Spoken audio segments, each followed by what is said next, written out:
Let's continue.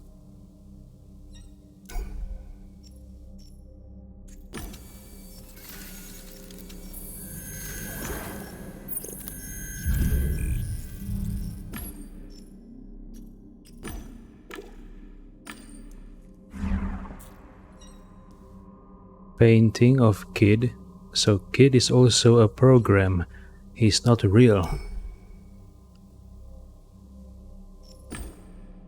I saw Kid's portrait.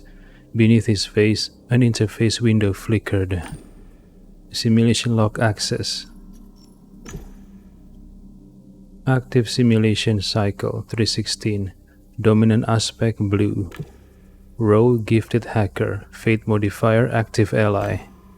Project note.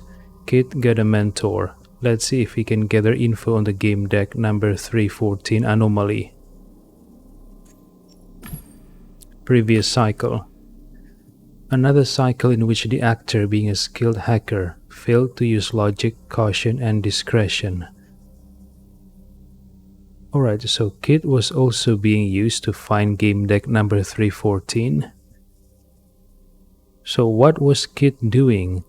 Playing Harvest Time as Sheriff Billy, using the children to gain profit from the game. Why was he not looking for Gamedec number 314?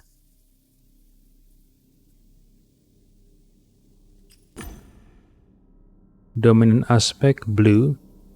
Alright. Gifted hacker.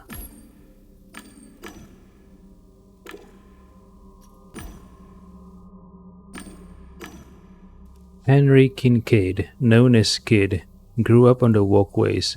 This harsh reality led to alexithymia, the inability to identify one's emotions. Seeing the owner of the Nanette Foundation in need, he met her online and claimed to be a powerful businessman, offering cooperation. Seeing the misery of the Foundation's children, he set up a shelter for them. Even though he had other plans, he took care of them. Report on the recently completed simulation cycle number 315 in the central Warsaw City area. Hold on. Now I think I know what's going on. The Warsaw City that I live in is a simulation, not the real Warsaw City, and the inhabitants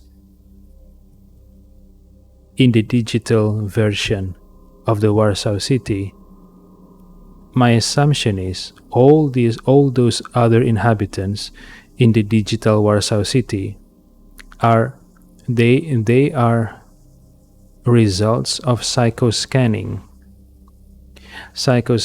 of actual real individual in the real Warsaw City.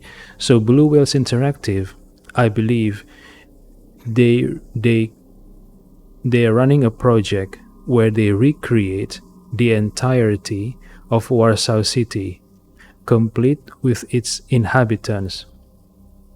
So I'm guessing they are using they scan everyone. They scan everyone who used the helmet to enter the game world. Once they scan these brains, then they recreate the same individual, but as a digital version, and place them in the digital version of Warsaw City.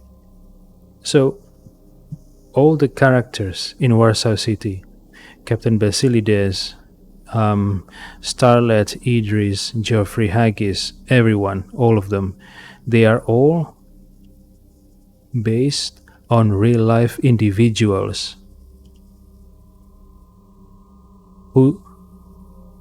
whose brains have been scanned by BWI. Then from these scans, BWI created the digital version of these individuals. And BWI made these digital versions to live life in the digital version of Warsaw City.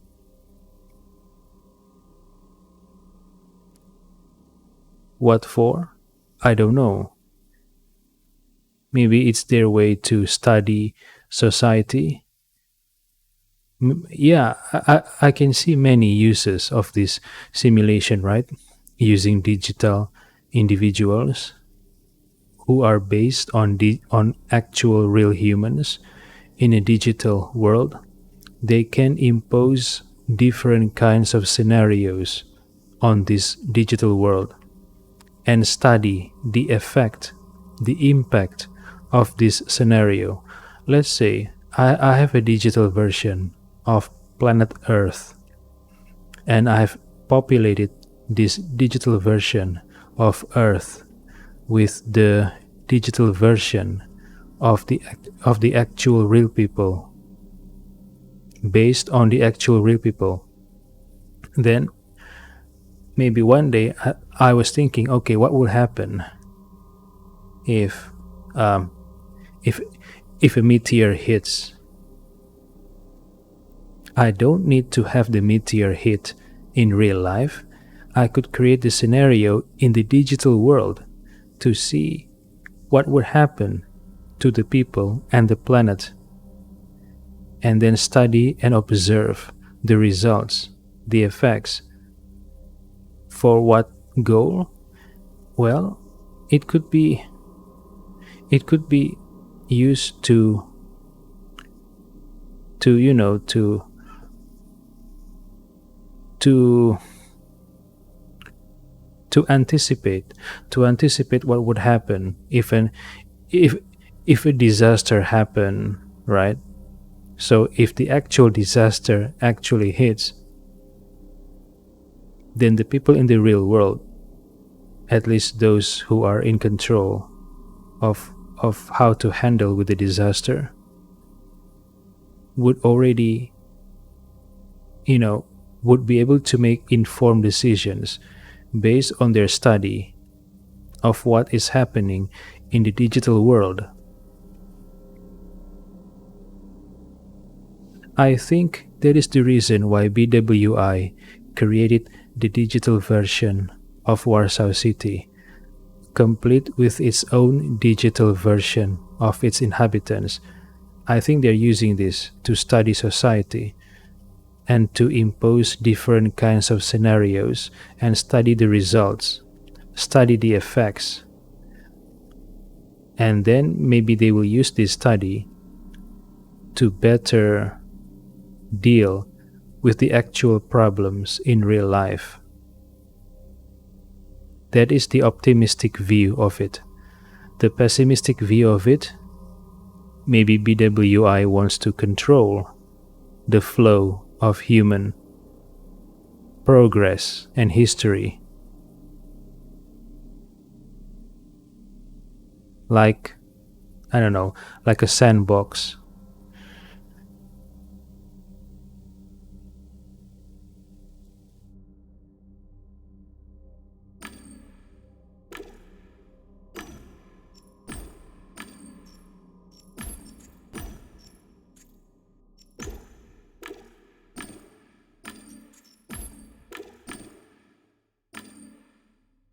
See, okay.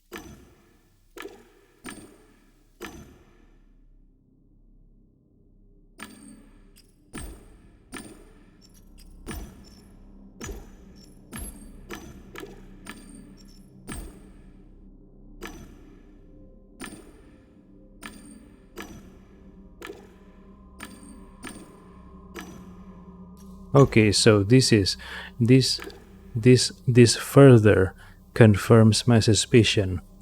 Look at this. They are different. They are different. They are different traits. They are different modifiers, right? Financial boost, ally support, no modifier, limited resources, active antagonist. I assume the no modifier option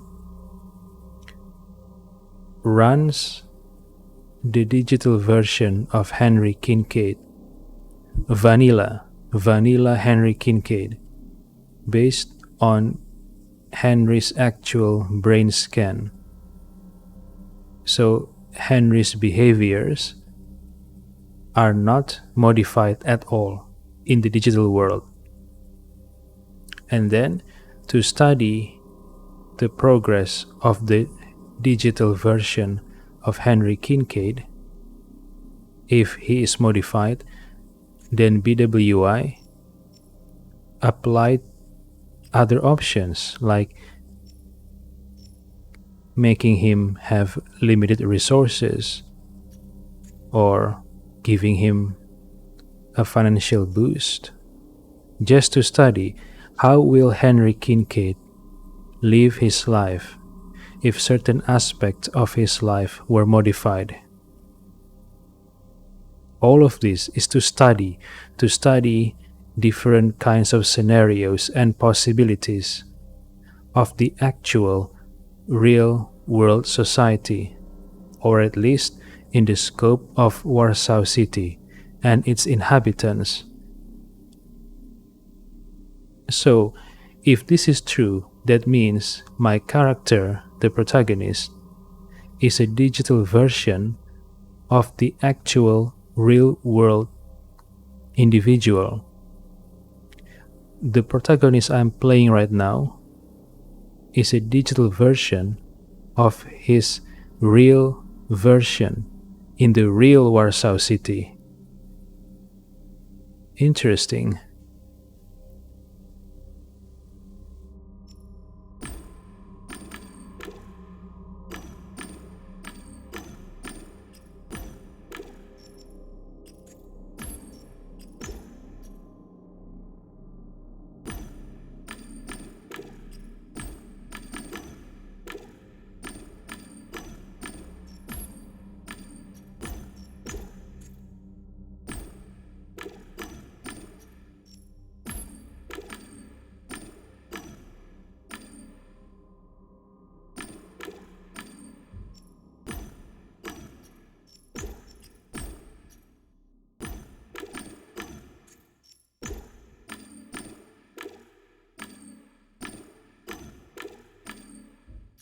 Okay, so based on the study on Henry Kincaid, based on the study done on him, it is shown that the non-modified version of Henry Kincaid's digital self will not differ that much if he is given different modifiers, such as antagonist, limited resources, ally support, financial boost. So this conclusion suggests that the actual real world Henry Kincaid, what he's doing right now, the path of his life that he's taken, will not change much if he was given financial boost or other modifiers in his life. He will still do the same thing. Okay, yeah, this is social study, right? Or at least human behavior study.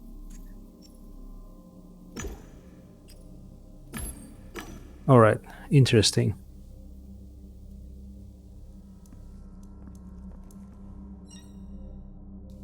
Painting of Ken.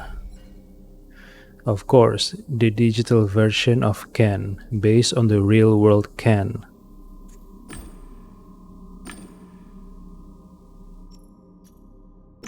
Active cycle, dominant aspect red, fate modifier, financial boost. By order of CEO Joe Naba, this cycle I gave Ken a lot of money and boosted all of his stats. He should have won the championship during the VIP presentation. What about the previous cycle? Ken began the cycle as a pro gamer. During the cycle, he became a Gamedec. The chaos factor impacted the decision. Okay. Professional gamer. Okay. Wait, no? Hold on.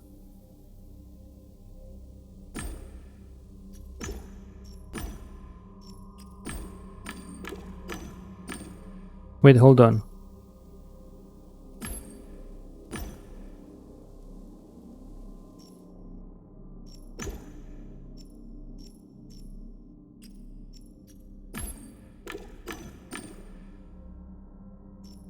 Alright, street hound. Okay, let's check the non-modified Ken's behavior. Ken Zhou climbed the gang hierarchy of Warsaw City's South Jolibo until he became the leader of the Shooting Stars crew. The gang was hired by the mob to comb the old Sky Tower basement for papers on the company's takeover from before Warsaw City was built. They were followed. Upon finding the right storage, they were attacked. Ken saw it coming, stalled the attack, and took the papers. The absence of factors had a minor impact on the simulation in every cycle meeting defined criteria. Alright, so I assume that is how Ken would act. That is the life path that Ken would take in the real world Warsaw based on his vanilla personality, no modification. The question is, Ken rising through the gang hierarchy, creating his own crew, the Shooting Stars, etc. Does it happen in the simulation only, or has it happened already in the real world, in the real Warsaw City? I wonder.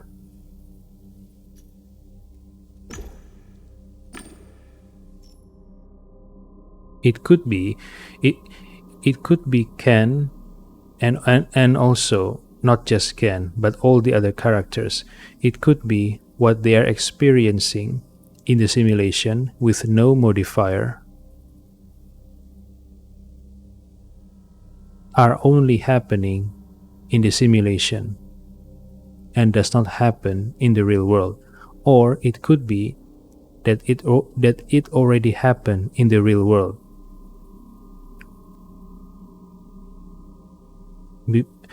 Because if Blue Whales recreated Warsaw City in a digital version and populate that digital city with the digital version of real life inhabitants of the real Warsaw City, then logically what would happen in the simulation would mirror, or at least would stick close to what is happening in the real world, right? Assuming there is no modification, no modifier, no interference, no intervention by the programmers, the digital version of Warsaw City and its inhabitants would follow the same path, the same life choices, the same events that happen in the real Warsaw City. So I'm assuming that the real life version of Ken in the real Warsaw City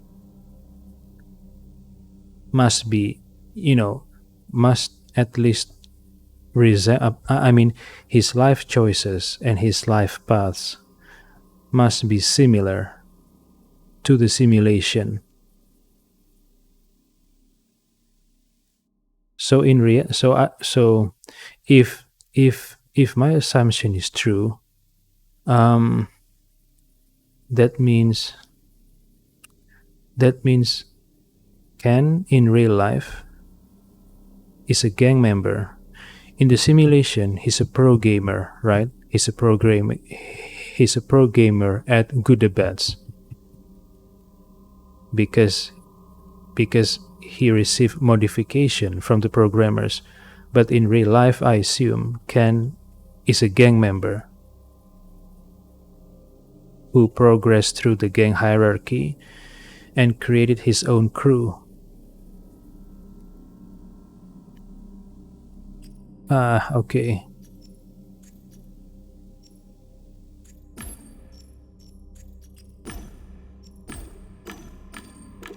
Alright, now the financial boost version.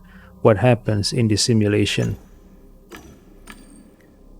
Alright, he climbed the gang hierarchy, create his own crew. Okay, hired by the mob. Okay, no, no, no difference, only a minor impact.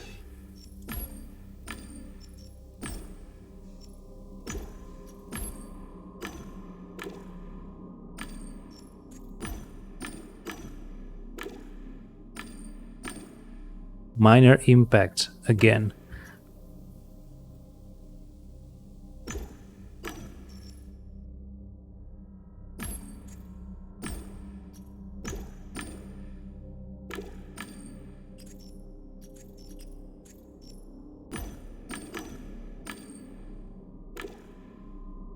Alright, they were followed. When they found the right storage, they were attacked. All members were killed.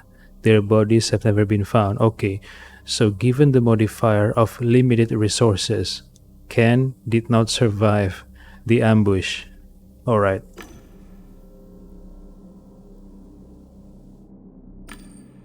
Alright. So the non-modified version, Ken saw the ambush and he survived, right? But with the limited resources modification, he did not survive the ambush. But I'd like to believe that in the real world, the real Ken survived the ambush because it's the same result with the non-modifier simulation. The non-modified behavior of Ken Zhou, or the non-modified circumstances of Ken Zhou's life. Right. Alright, active antagonist. Oh, hold on. I skipped the text. Oh.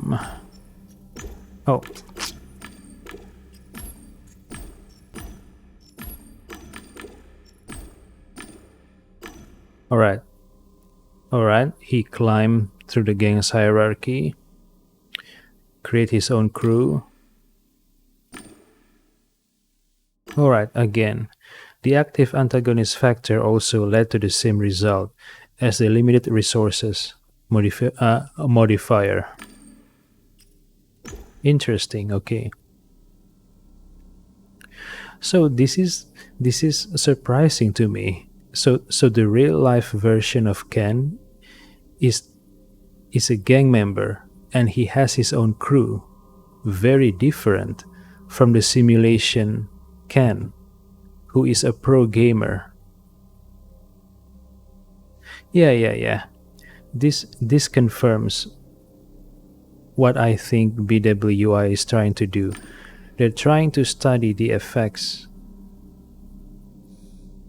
They're trying to study how much an individual's lives will change if the circumstances of their lives are modified.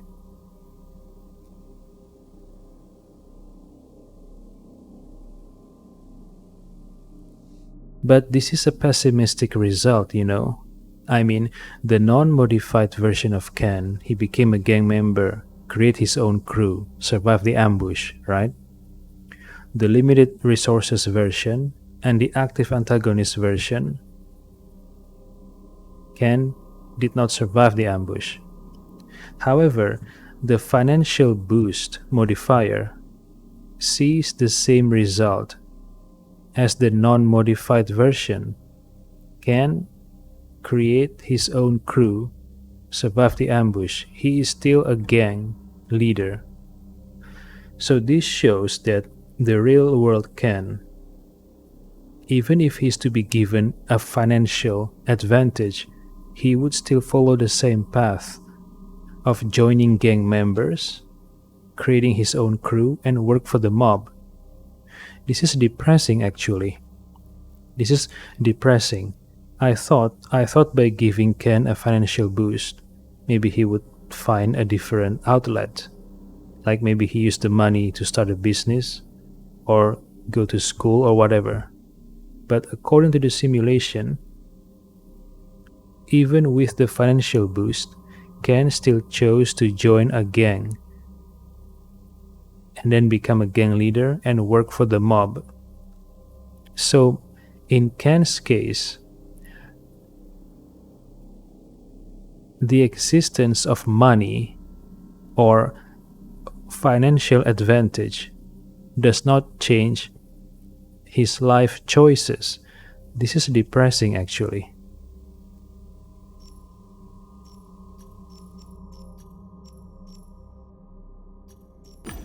Alright, now who else? This is Henry Kincaid. Ken. Okay, the Lord's image. The Lord Enlightened, right? What's his real name? I forgot.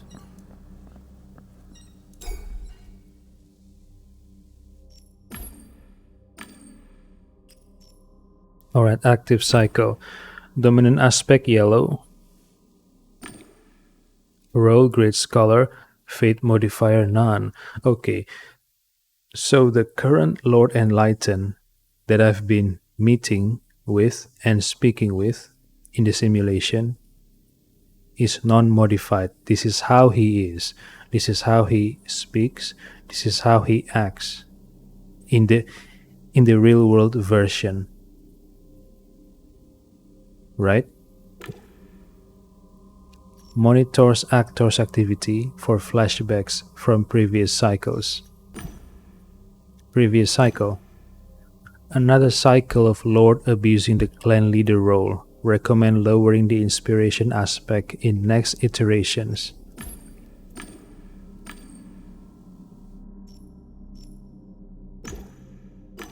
Alright, it seems that despite the Lord's enlightenment, despite the Lord's reduced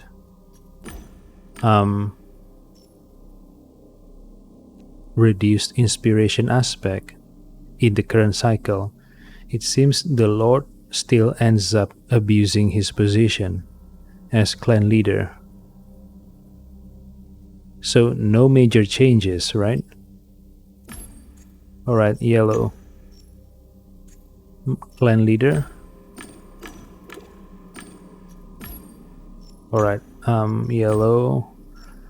Master manipulator, maybe. Alright, no modifier. Let's see, no modifier. Even as a youth, Galomar realized he was gifted with charisma. He learned how easy it was to manipulate people and saw his chance. He learned to use body language reading programs, both in Realium and Virtualia. He became an expert salesman and started making money. Okay, I see. He created a school where he taught advanced communication skills. His methods became famous, and he was proclaimed a master manipulator.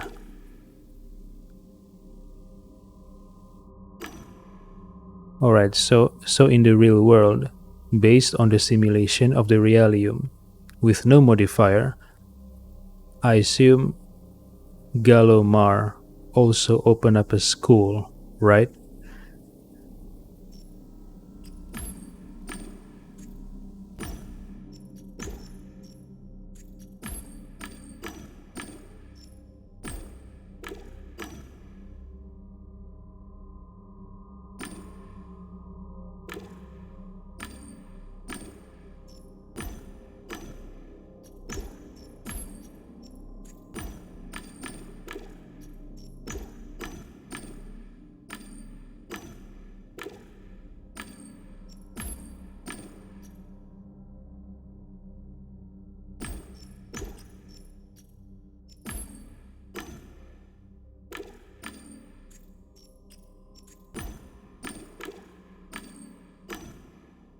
He sold a few apartments, hiding their defects. He was sued for unethical practices, found guilty, and spent 5 years in jail.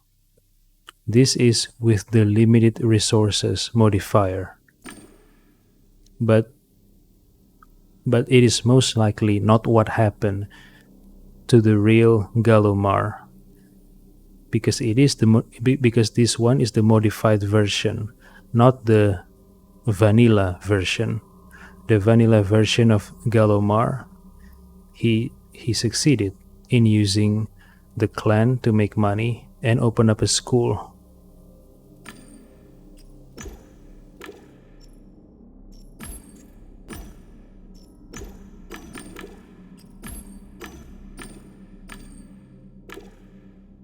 All right.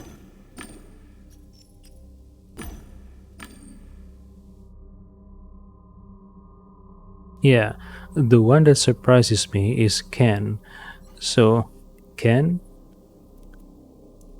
if assuming the simulation is very accurate, that means Ken in real life is a gang member. I mean, a gang leader working with the mob, not a pro gamer. Wow. Interesting, yeah?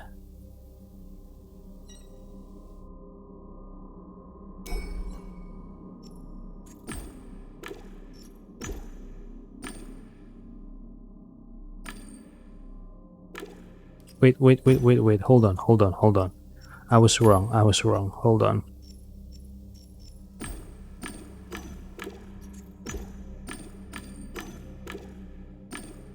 Oh, no. I was right. I thought I was wrong.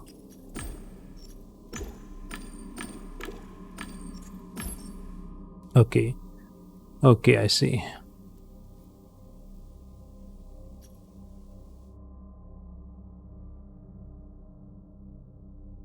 Wait, hold on. I think I was wrong. The non-modified version of Ken does not necessarily reflects the real world Ken, because there are different professions: professional gamer, sensory celebrity, street hound, Gamedec. I don't know which one Ken is in real life. All all that is the only thing that is true to real life is the vanilla behavior of Ken Zhou based on his real life version. However, I cannot say which of this profession is true in real life for Ken. It could be the street hound profession is something that the simulation introduced. Maybe in real life Ken is, maybe an office worker or a teacher maybe. So the only thing true in the simulation is the vanilla behavior. Everything else, like the job, the profession, I cannot say which one is the actual Ken's profession because it doesn't say here. Because it is not informed in this text. Which profession is the real profession of Ken in the real world Warsaw?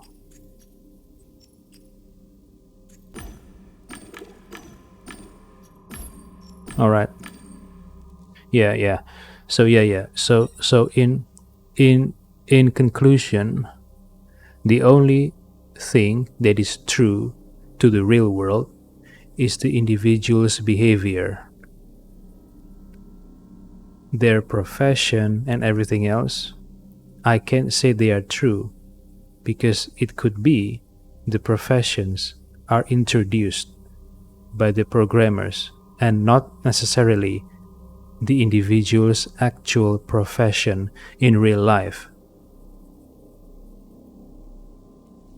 Also, the dominant aspect, the green, red, yellow, blue aspect,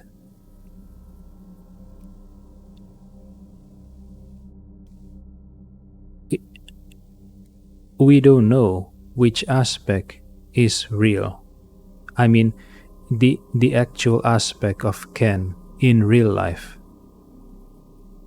It could be the red one, it could be the blue one, yellow, or the green one.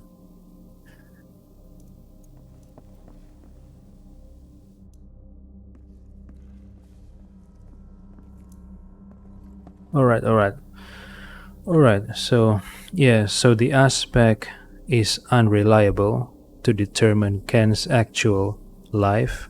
The profession also unreliable, and the non-modified behavior also unreliable because the non-modified behavior will change will change the outcome of Ken's life depending on his profession, on his job, and his dominant aspect. So nothing in the simulation can accurately tell me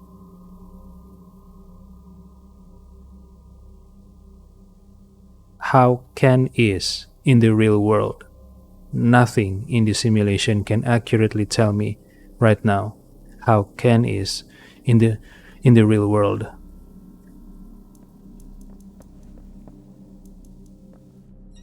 All right, let's move on.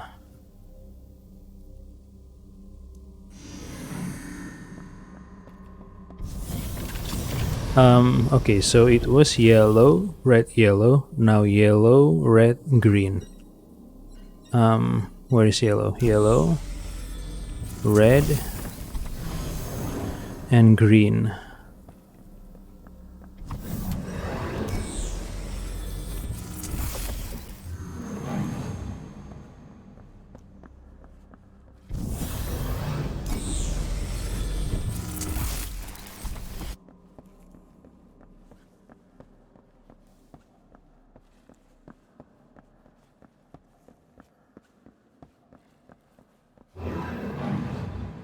What? A cutscene? Wait, what? What happened? I'm falling. Oh, I fall. Alright. Blue, green, blue. Code leading to 314's lounge. Alright, later. So it was yellow, red, green, right? Yellow, red, green.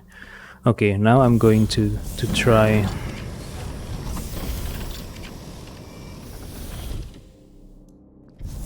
um yellow. Hold on. Green. Sorry. Red, red, red. Red, red, green. Red, red, yellow. Okay, what about red, red, blue?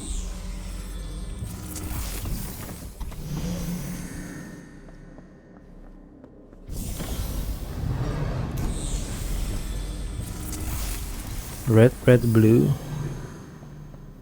Hold on. Sorry, sorry. Red, red, red. Red, red, green. Red, red, yellow. Red, red, blue. Alright.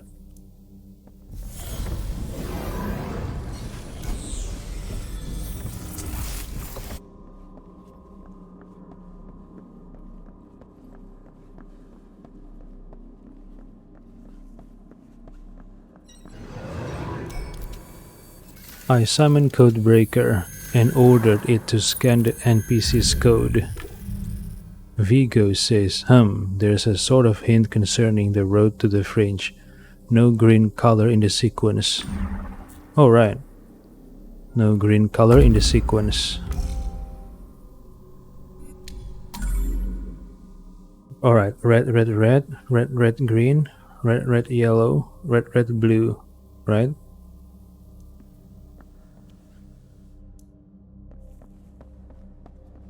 So now red, red, green, red. Wait. I'm stuck. I'm stuck. What the fuck? I'm stuck. Is this a bug?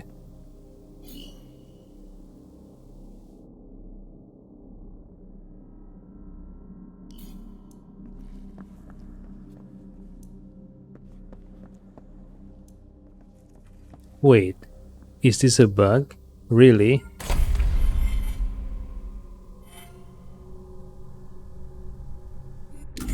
Oh, don't tell me this is a bug. Please don't. I'm stuck here forever? Oh my goodness.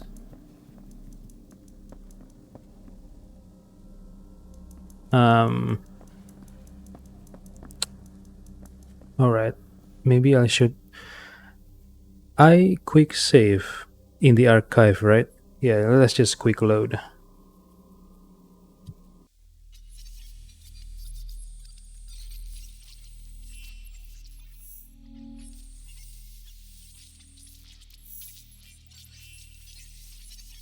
Right, I think I'm going to close the breaches for the jester first. But I forgot. Wait, what? Oh my goodness. Alright, let's load autosave.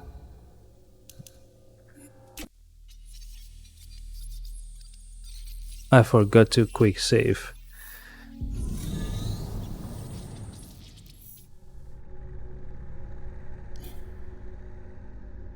Oh my god. I just screwed myself, maybe? Take a deep breath. Yeah, okay, whatever. Hmm.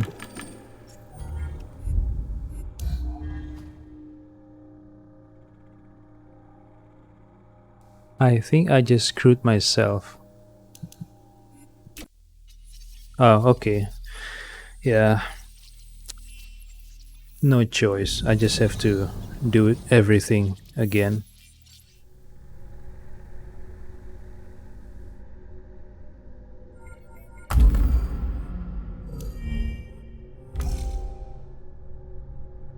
Wait. Hold on.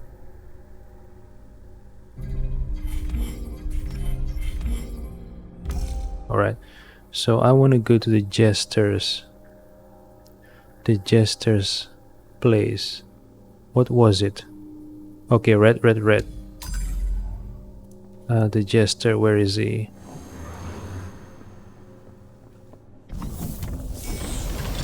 Oh, no, no, no. I'm fine, I'm fine. The blue is here. So I'm fine. Alright, alright. I thought I have to do everything from zero again. Alright, I'm fine. Red.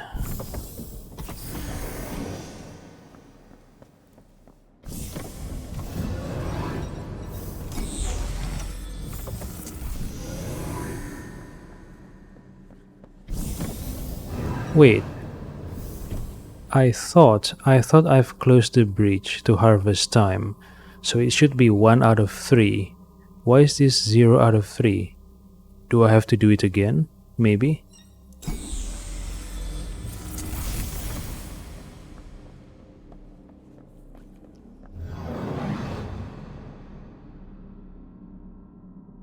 Alright, tell me the location of the breaches. Wait, if I analyze Jester, will it decrease his disposition? Okay, fingers crossed. No, no, no, no, no. I don't wanna risk it. I don't wanna risk his disposition going left. Okay, yellow, green, yellow, red, green, red, red, yellow, red. Yellow, green, yellow, red, green, red, red, yellow, red. Yellow, green, yellow, red, green, red, red, yellow, red. Yellow, green, yellow, red, green, red. What else? I forgot. Shit. Okay.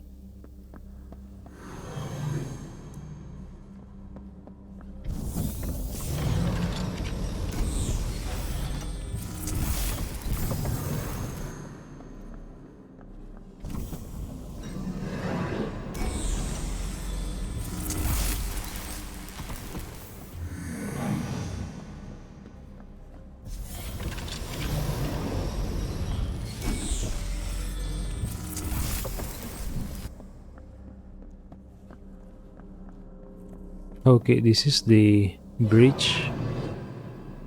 This is the bridge in what? What virtualium is this? This window looks similar to a previously encountered anomaly. Okay, this is the TNP. This time I saw a section of a street in twisted and perverted. The surface of the bridge was vibrating, crackling with electricity, which I heard over the whirring of a car engine behind it. Last time I tried to go through the bridge, in harvest time, I couldn't do it. Third time's the charm. I was determined to leave this accursed labyrinth, but I felt excruciating pain again. I'm worried if I continue I might die. Will I die? I mean, what's the worst that can happen? I can just quick load, right? I want to see what happens. Yeah, I think I died.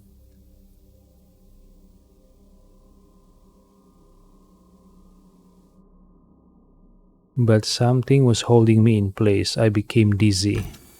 Welcome back among the living. Yep. New clue.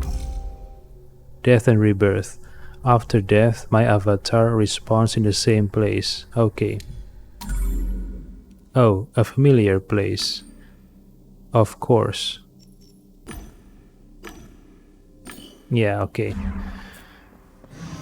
So there is no game over. At least I know that now. Red, green, red.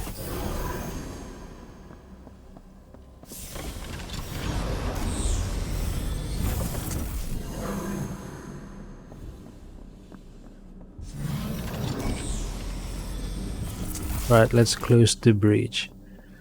Let's close the bridge. Use code breaker. Wait, why would I want to send a car through the bridge? What? Shoot at players? For what? Examine the bridge. It looked as if something went belly up. Okay, I'm not going to shoot at the players, but maybe I'll send a car. Send a car through the bridge. I gave an order to Codebreaker, and it modified something.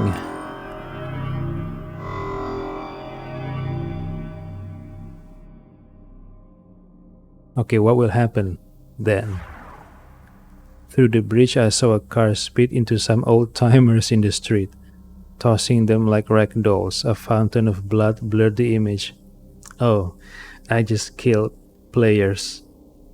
I didn't know that. How could I know it's going to do that? That was interesting. The game system credited the kills to my account. The score counted for a triple stealth car kill. Okay, that's good, I guess. 9 million points, highest score ever. Yay. Congrats. Infotainer, my viewers would have been thrilled to see it. It was a shame I couldn't record it. Do I make a joke? Or do I express satisfaction? Let's make a joke. Didn't your mama teach you it's dangerous to wander the streets at night? This guy is a griefer, so I'm playing as a griefer. Okay, close the bridge. Codebreaker started working, and the surface structure started to even out. The bridge left a scar. Second bridge closed. Alright. Oh, 2 out of 3. Alright. Now the only thing left is yellow, green, yellow is the harvest time bridge. Red, green, red is the TNP. What is the other one? I forgot. Let's ask the jester again.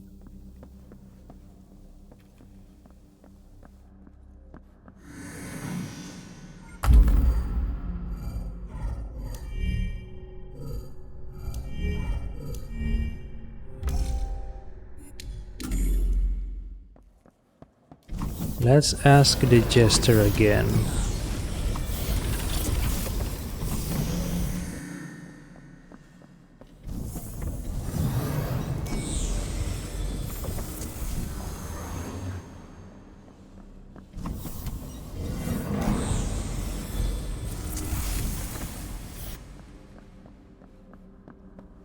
So I know that the code to the fringe starts with the color blue, and there is no green color. So it's either blue blue blue, blue blue yellow, but there's too many combinations. Hold on.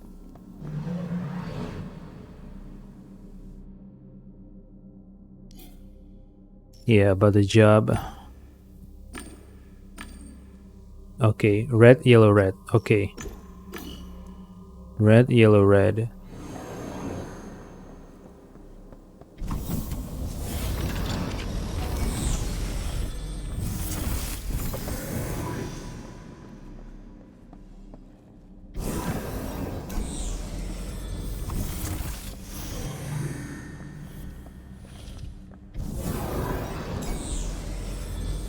Alright.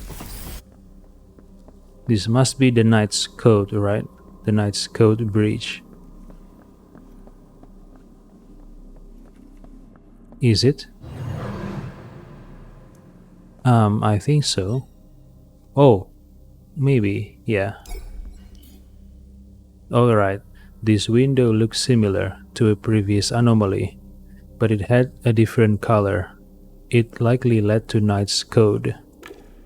As I came closer, the window vibrated. I felt a gust of wind. There was a rustle of pages from the book lying on the lectern. Looked through the window. I saw Lord Enlighten's private chambers. Further down there was a window, going out the courtyard of the Han clan stronghold. Lord faced the bridge I was looking through, engaged in a lively discussion with a person I couldn't see. Let's eavesdrop.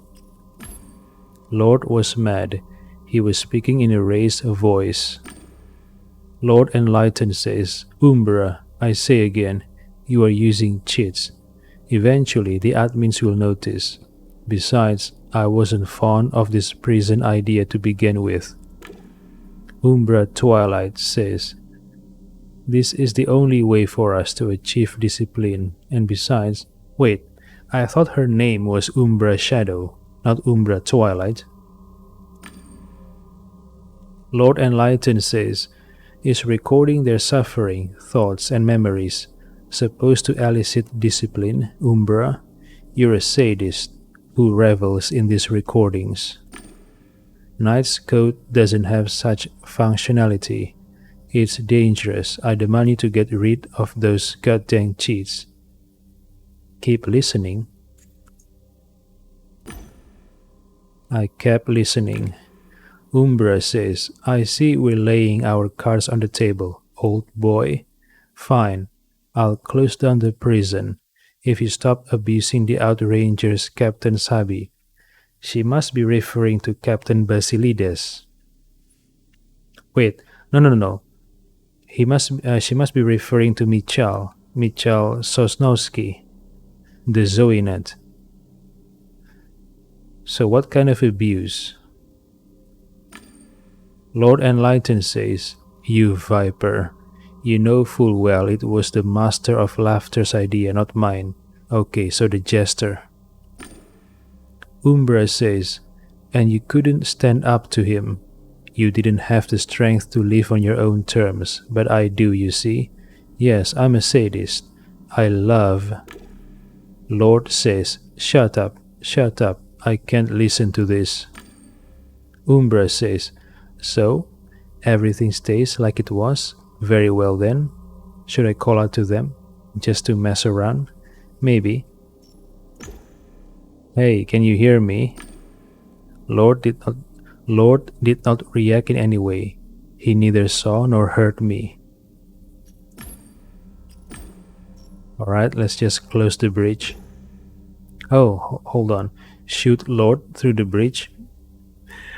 What a troll. Using the bridge to shoot the troll. The Lord. Send a sign to Knight's Code. Write a message to Lord. Alright, examine the window. It was some kind of old, stubborn program. It was created on purpose. Okay, do I want to troll the Lord? by shooting him through the bridge? Or should I write a message? Send a sign to Knight's Code. What kind of sign? What kind of sign? Um, what should I choose? Troll him or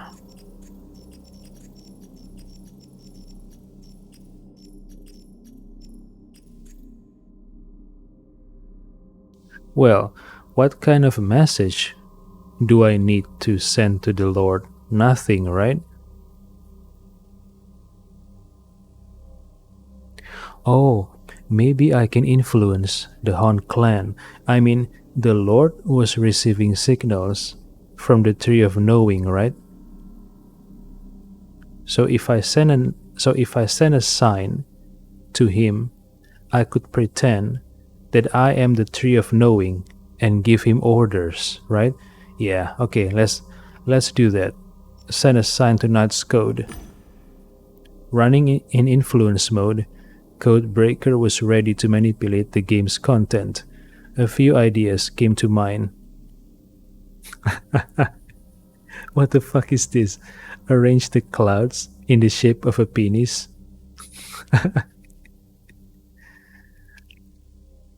Oh yeah, maybe I should try to act as if I am the Tree of Knowing. Arrange the grass into mysterious patterns. Or maybe I could build a statue of myself. Maybe the Lord will take it as a sign that he should obey me, right? He should obey me. Yeah, why not? Use the rocks to build a statue of myself. The bridge showed the outside of the house. In the main square, Codebreaker formed a statue with my likeness. The event disrupted the clan members' daily routines. They gathered around the statue, discussing and pointing at it. Alright, now, hopefully, when I go back there, they'll make me clan leader. Use Codebreaker. Oh, I can write message too? Alright, let's write message. I reach for a loose page in the book, as well as a pen with ink. Give an order. Or should I warn him about the jester? But what good would it do? What can we do against an AI that controls the Virtualia? Nothing, I think. Let's just give an order. Order him to dance naked on the stronghold walls. What the fuck? Order him to burn the Tree of Knowing. Should I? Yeah, why not? Order him to burn the Tree of Knowing. Lord, it is absolutely imperative that you burn the Tree of Knowing. Sign it as 316. That's my number, right? Gamedec number 316. Is it? I forget.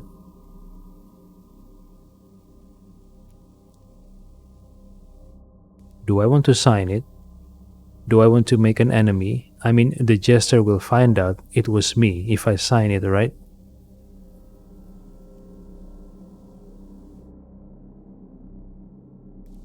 Maybe a friendly game deck. It looked good on old parchment. The letter flew the portal. The letter flew through the portal. Lord noticed it and grabbed it. He dismissed Umbra, looked around carefully, as if afraid that someone was watching him, and then began to read what I had written. He smiled to himself and tossed the letter into the fire. You asshole. Are you going to do what I do? I mean, are you going to do it or not? He looked toward the bridge one more time and left the room. Yeah, oh well, close the bridge. Codebreaker started doing something. A layman would say it was patching the code or something. Either way, it was effective. The breach closed and left a scar. Third breach closed. Alright. Hey, the jester. Jester says, "Good job, Gamedec. These breaches pose a considerable threat to the stability of Axis Mundi. Thank you." Have you had any difficulties? No. Piece of cake. Alright, now he trusts me.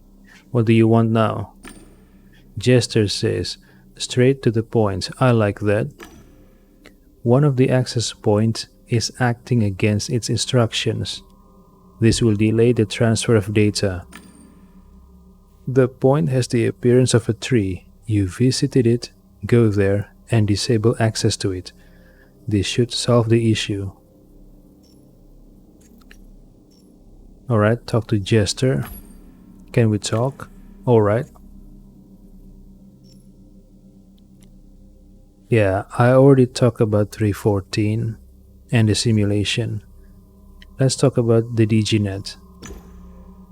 Eleonora, that DigiNet, what's your problem with her? Jester says, "It's nothing personal, you see. We are in a huge factory, maybe one of the most complex pieces of digital machinery ever created. It's not immediately apparent, but that's what editors look like in less used sections. They're just empty spaces. Leaving such a person in a place this specialized is extremely dangerous. She must be removed from here." Are you sure you're a bot? An AI? Jester says, "Does any aspect of my behavior indicate I'm a human being? I think not." What is the simulation? It is that which was created in Axis Mundi. It mimics reality in many ways. Who built you? Other AIs, I suspect. Supervised by humans, of course. Maybe even by Dr. Naba himself. John Naba, the CEO of Blue Whales Interactive, right? What does 314 want? What are his goals? He wants to leave the simulation, like a game character wanting to go beyond its boundaries. What's my connection to him? Why me? Jester says, "An excellent question. I'll answer it some other time. That's enough for now." Okay.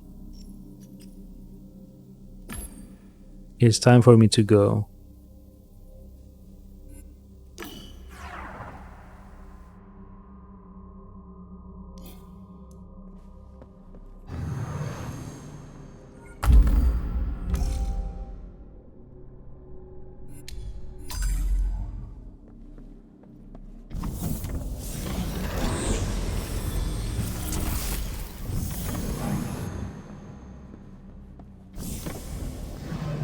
Wait, hold on. Before I go do Jester's job, maybe I should meet with 314. I mean, why not?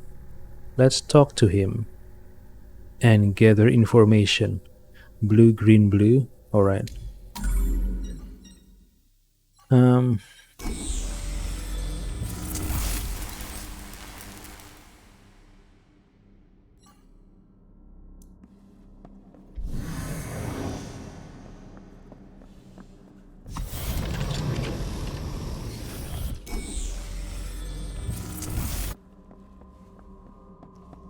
blue, green, blue, not green, green, blue.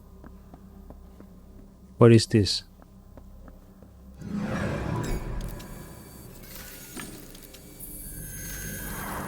Alright, I know this one. Alright, let's go to 314. Blue, green, blue.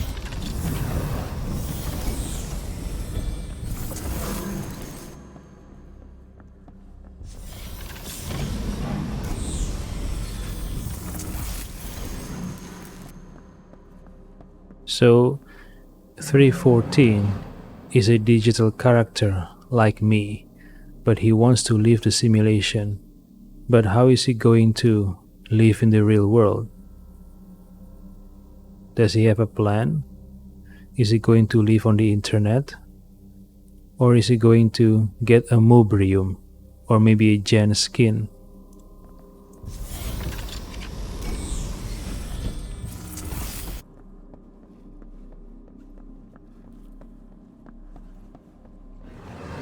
Alright, where are you, 314? There's no one here. Where is he? The bonsai tree. Examine the tree. I didn't have a twin brother. I didn't believe that someone was controlling me. Nothing would make sense then. Free will. Watch. A fig tree, neatly trimmed, well cultivated. Bonsai tiger bark, Ficus retusa. I had a bonsai like it at... Wait, this tree is the same as mine. The same trunk and branches. It appeared to be an exact copy of my tree. No, there were minuscule differences. At first glance it was my bonsai. What was this about?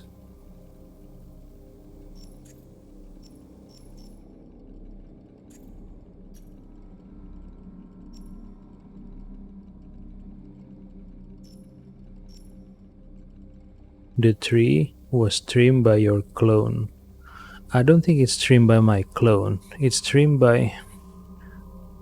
Or was it trimmed by a past iteration of myself?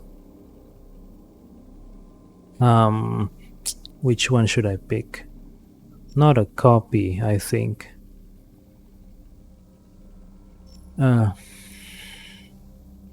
Maybe it's my past iteration, right?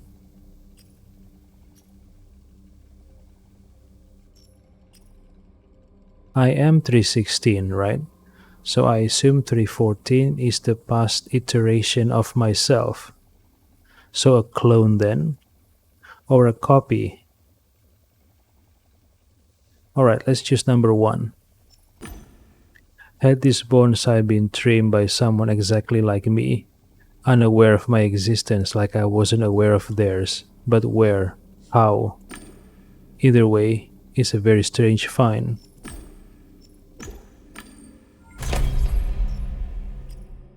Alright, I can unlock Vox Populi.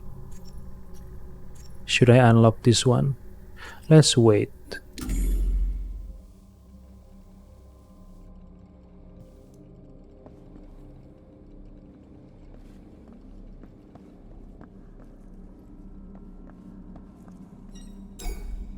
A computer. It was similar to mine. A message appeared on the screen. Enter password. Enter the password using procedural memory. I put my fingers on the keyboard. I took a deep breath and exhaled through my lips. One more time I recalled the vision from the gallery. I relaxed my shoulders, closed my eyes. Imagine myself as that person. Inhaled, exhaled. Did not think. I let my fingers move on their own.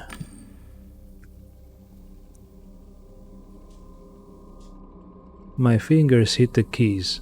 I had no idea what they wrote. I knew touch typing, though couldn't recall the key layout, so looked at the screen. The password was correct. I had access to mail, local data, even the system. Bliss? This guy's majordomo was called Bliss. I could activate her. Scan the computer.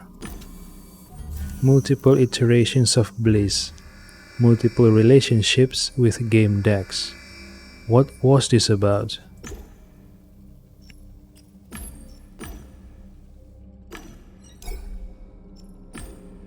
It was empty. There was nothing in the box, no sent messages. There was one unsent mail. It was a letter to myself I get dizzy. Dispersion in the cloud, the need to destroy the simulation. The tree of knowing resets all his plans here. Motives. Browse data. There was nothing at first glance. Empty folders, empty documents. It looked as though all data had been deleted. Activate Bliss system. I wondered if this would work here. A text document appeared on the screen. A familiar hologram appeared. I wondered if she remembered me. Was that even possible?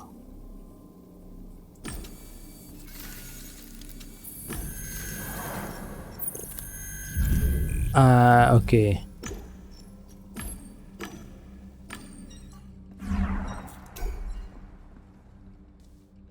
Okay, Bliss 314 says, "Oh, welcome, stranger." "Hi, Bliss. Don't you recognize me?" Should I?" This wasn't my Bliss. She obviously looked the same, and she had the same name, which was less obvious, but it wasn't her. Yeah, because she was assigned to your past iteration, I think.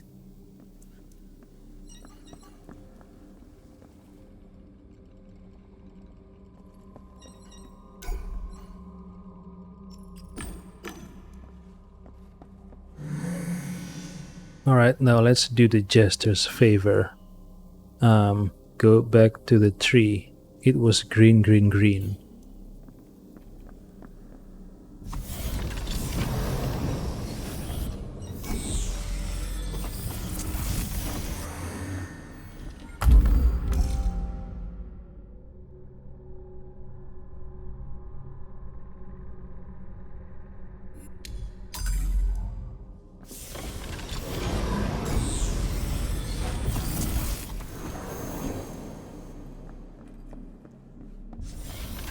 Wait, hold on. What if I go to blue, blue, blue? Where will that lead me to? I haven't tried it. Blue, blue, blue. Maybe after this.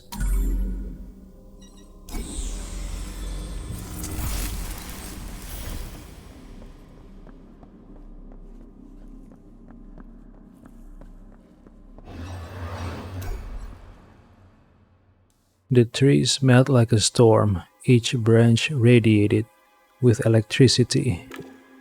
When I approached the tree, its leaves rustled as if it could feel my presence. Listen to the sounds of the tree. The tree wasn't actually rustling, it was a quiet sequence of high-pitched tones with a changing frequency, the kind archaic modems played. Yeah, I remember that sound. The background of this melody was a deep and vibrating mechanical rumble. Listen to the high tones.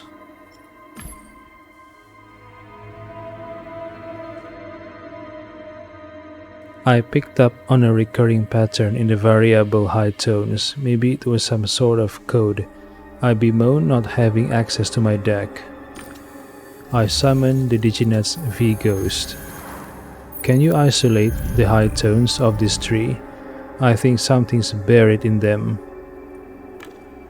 V-Ghost says, I cannot, but Codebreaker can, in analysis mode. Analysis mode examines the tree signal info on Jester. Codebreaker sent me a sinusoidal frequency chart, suggesting that the tree should respond to it.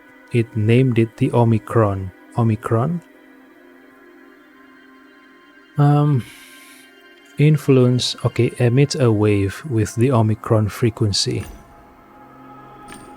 I ordered Codebreaker to emit a sound wave with the Omicron frequency. The tree's leaves moved and the branches rustled for a moment. Then everything became calm and attuned itself to the wave. Not long after, I had direct access to the system that set priorities for the AI controlling Access Mundi. Wait, so I have access to the jester? Really? I won't be able to give jester orders, but I will be able to influence his behavior when it matters most. Alright, this is very useful. I can influence jester's behavior. Might be useful down the road.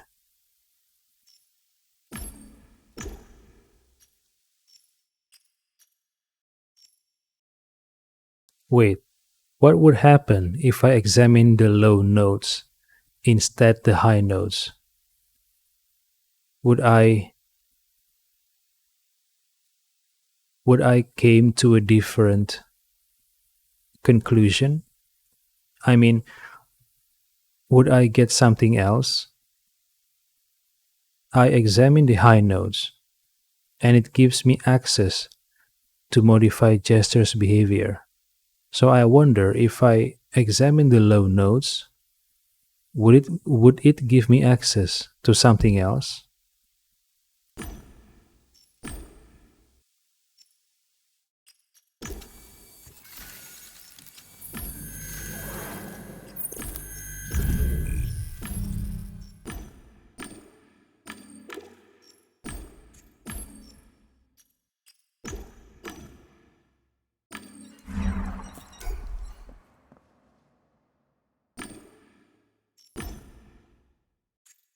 Close the access point. I focus on closing the access point like Jester had asked me to. I gave the command to Codebreaker. The tree rustled with what seemed like sadness. Then it disappeared. Hello, Jester. Jester says, "That's the ticket." Tell me. Jester says, "This task will be trivial for you.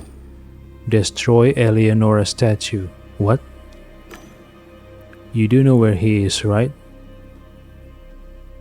Wait, if I destroy Eleonora's statue, would I end up killing Eleonora Diginet? I don't want to.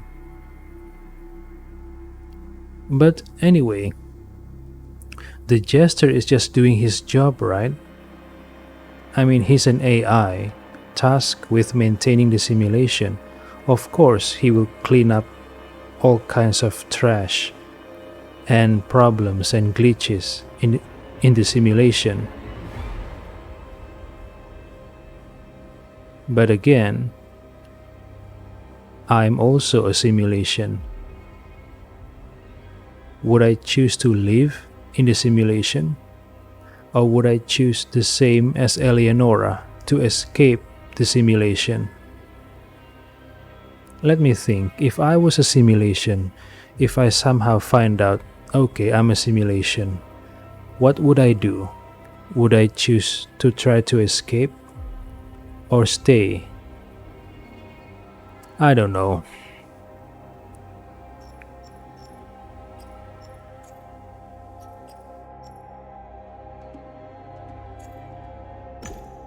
Can we talk? Alright. What's my connection to him? Why me? Him meaning 314. Jester says, "You're a Gamedec just like him, which makes your behavior unconventional." What part does Blue Whales Interactive play in all this? Jester says, "BWI created Axis Mundi and everything that's been developed with the use of this program. Is it possible that I'm working for Blue Whale Interactive here? That I'm on a job? Yeah, I'm a program, right? I mean a simulation, no?" Jester says, "It's possible."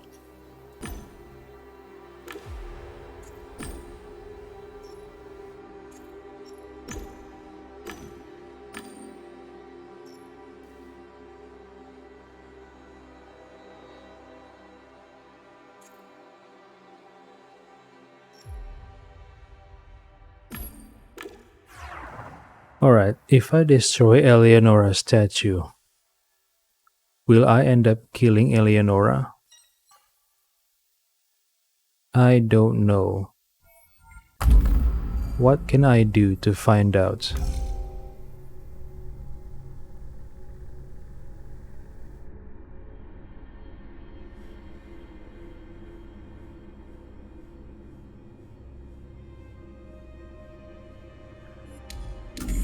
Oh yeah, blue, blue, blue. I haven't tried blue, blue, blue. Let's try it. Blue, blue, blue.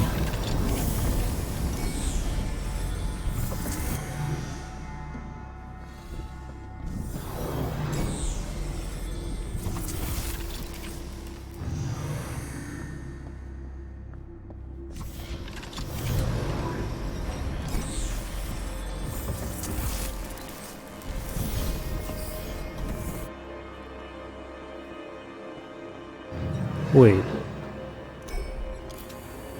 Codebreaker followed my order and started scanning the NPC. Vigo says, Gamedec. There's a text embedded in this character's code. The blue color appears twice in the code leading to the fringe. Alright, now I have narrowed the combination. There is no color green. It starts with blue, and the color blue appears twice, either in the middle or the right one. So it's either blue, blue, yellow or red, or blue, yellow or red, then blue again. I see. Alright. I want to speak to the V-Ghost. Let's go back to the V-Ghost. Where is she? Where is she? Yellow, yellow, yellow. Let's quick save for now. Alright, game saved. Oh, hold on. I want to go back to the car. I think there is a hint saying I might find something in the car. Where is the car? In the expanse, right? Green, yellow, green.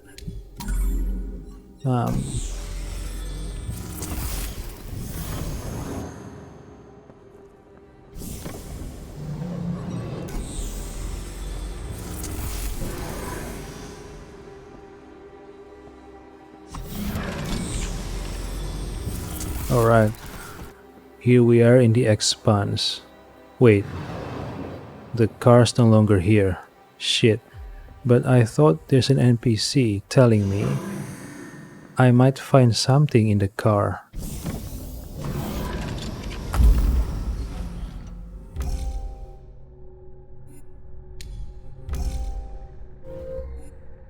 What does the simulation contain? Only games? Everything. Everything. Yeah, let's make this deduction. Or maybe I should wait. Alright, refuge, mystery tree, AI domain. This is the jester's domain. Expanse, archive.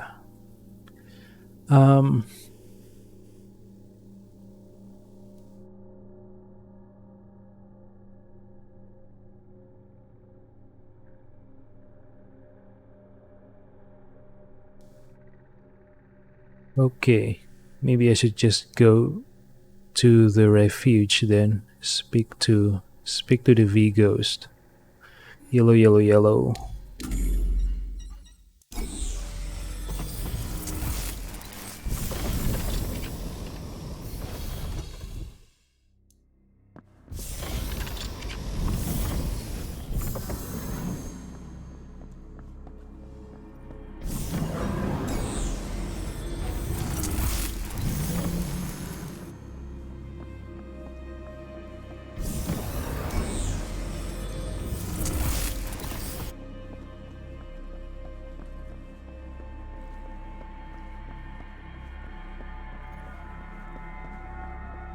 Alright, I don't want to destroy the statue.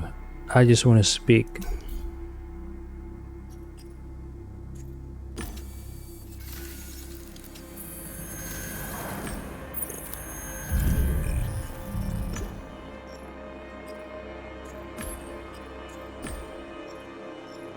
Alright, I don't want... Okay, I assume if I destroy the statue, I will end up killing Eleonora, but I don't want to do that.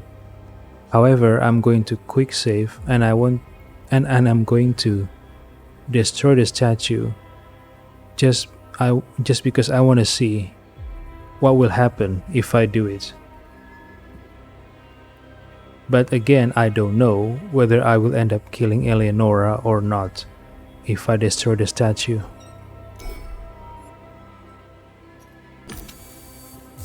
At first, I wanted to grab it by the arms and pull it up, but Codebreaker somehow read my mind and made the statue emerge on its own.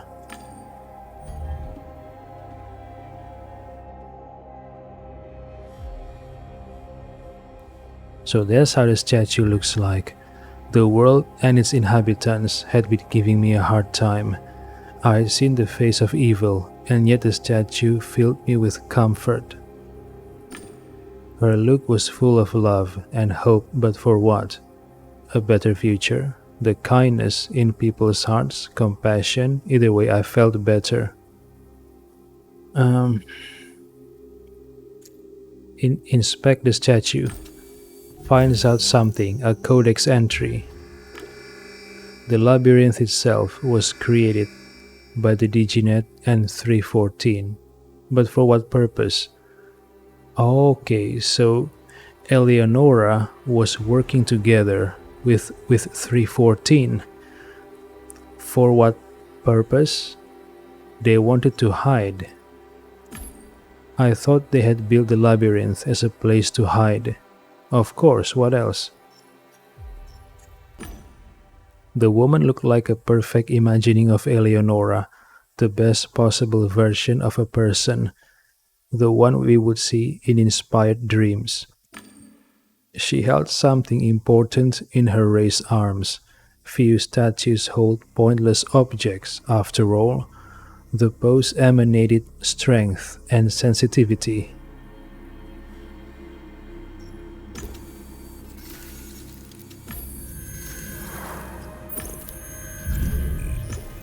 Alright, I assume if I destroy the statue, I will kill Eleonora, right? But I don't want to kill her. But I'm curious to see what will happen. Domination mode. Destroy the statue. Jester wanted me to destroy Eleonora's statue. I had the impression there was something more to this than a symbolic gesture. Okay, so the game doesn't tell me what will happen if I destroy the statue. I have to use my own feelings or guess.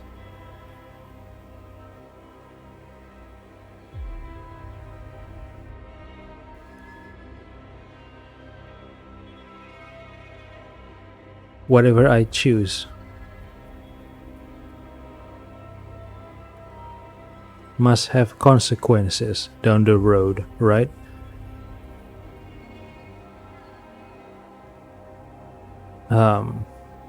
What should I choose? Destroy and gain the favor of the jester? This is what I'm confused about. Is the jester my enemy? Even if, okay, assuming the jester is not my enemy, right? He's just doing his AI job, cleaning the simulation.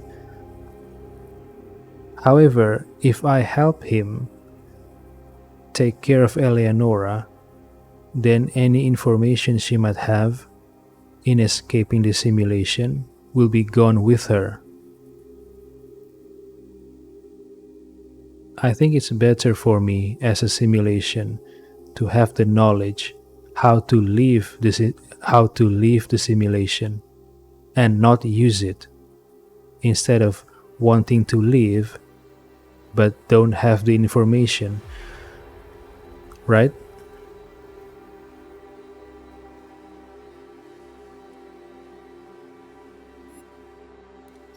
So don't destroy, I guess.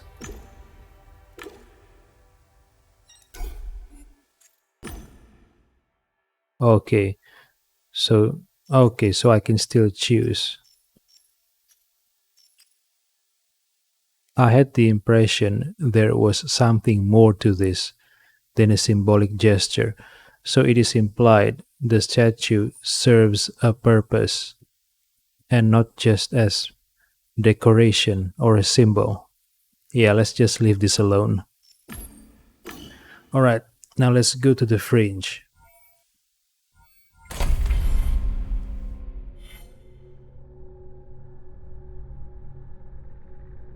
Wait, they are one, two, three, four, 5 characters that I haven't unlocked? Wait, I feel like I'm nearing the end game, but there are 4 people that I haven't met? Not 4, 5. Oh, this is Martin. 4 people I haven't met. Who are these 4 people? I mean 5 people. 1, 2, 3, 4, 5. How how did I miss them? How could I miss 5 characters in the game? I thought I explore everything, every place. Who are these people? I'm confused.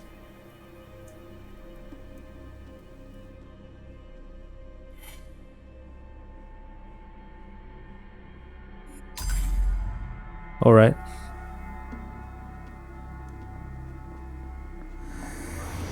Alright, so the way to the fringe starts with the color blue, right? The color blue appears twice, so it's either in the middle or in the right. Let's try the middle one first.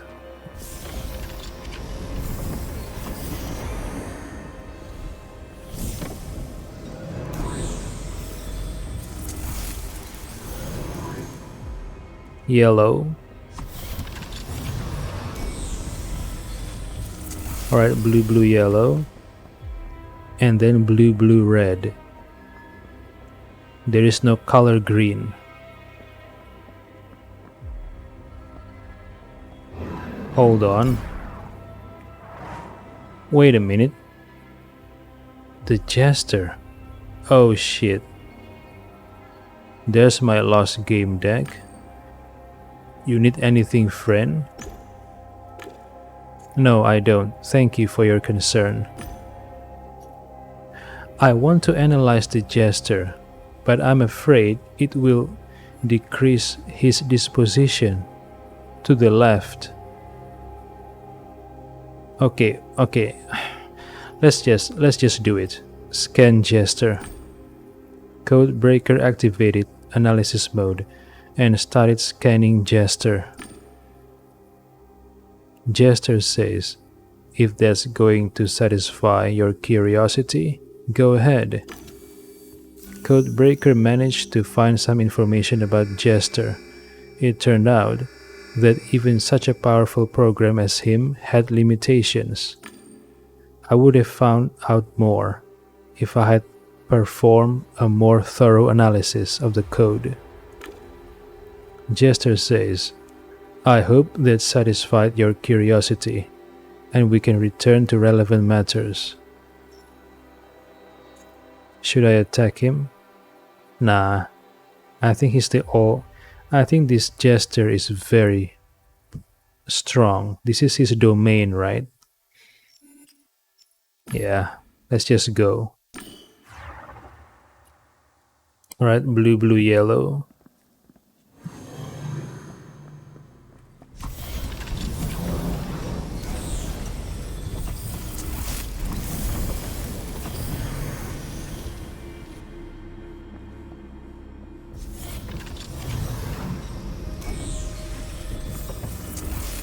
So now blue, blue, red.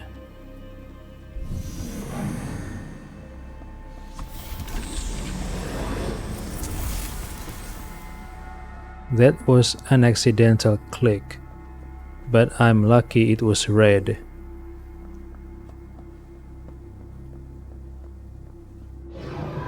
Who's this? Captain Basilides? Barnaba Basilides? V-Ghost says, there's a sequence with an encrypted way to the fringe in this character. It's blue, then red and blue again. Alright, blue, red, blue. But what about this one? What about this one? Maybe I should... Okay, maybe I should save the fringe for later. I want to find the other combination. Blue, yellow, blue, right? Let's try blue, yellow, blue.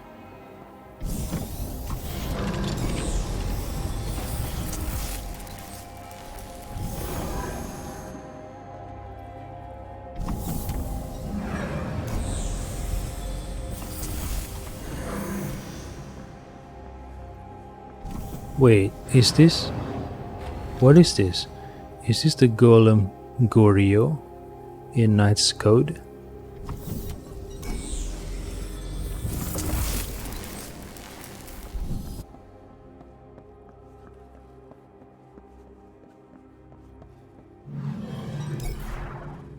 Okay.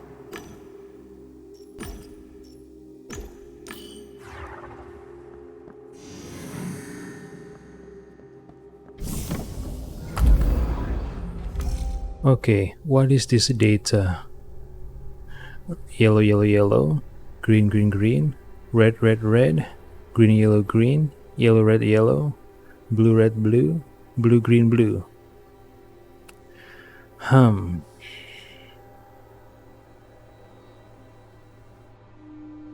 What is this data? What color combination will unlock this one? I wonder. Blue, green, blue, blue, red, blue, blue, yellow, blue leads to nothing. I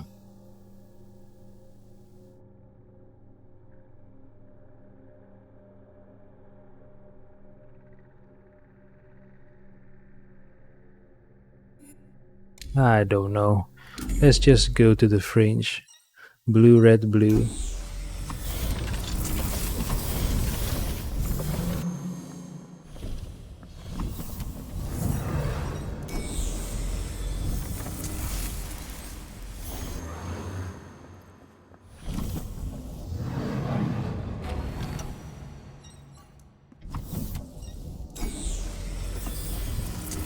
Alright, here we are. According to the V-Ghost, the simulation Ken has been to the fringe. I wonder what he found in the fringe that caused him to be deleted by the jester. I wonder. Wait, he's here. Jester says, there you are, Gamedec, just in time. Diginat Eleonora says, don't trust this AI Gamedec, run, save yourself. Jester says, he is in no danger as long as he is on my side. You are in Axis Mundi. There's no escaping this place unless I decide otherwise. Oh, so Eleonora is being suspended in the same yellow sphere that Starlet was in the beginning of the game. Jester hesitated. I hope you understand the nature of Axis Mundi, so I have to make a deduction now, alright? Say it's an experiment. It is an experiment, right? A social experiment.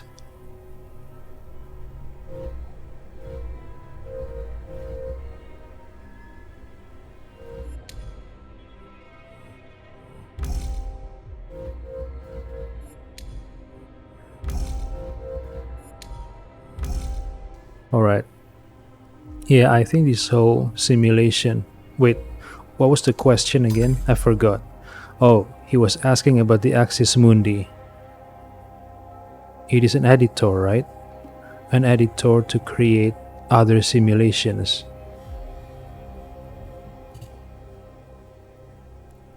death and rebirth, the aspect mechanic.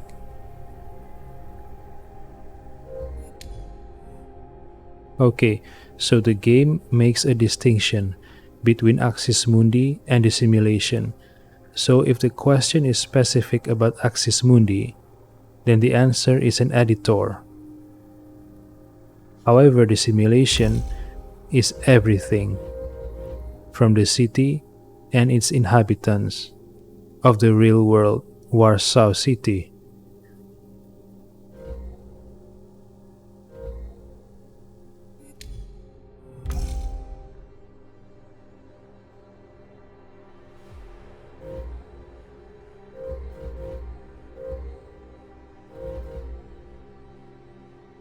An editor of sensory worlds, an engine used to build games.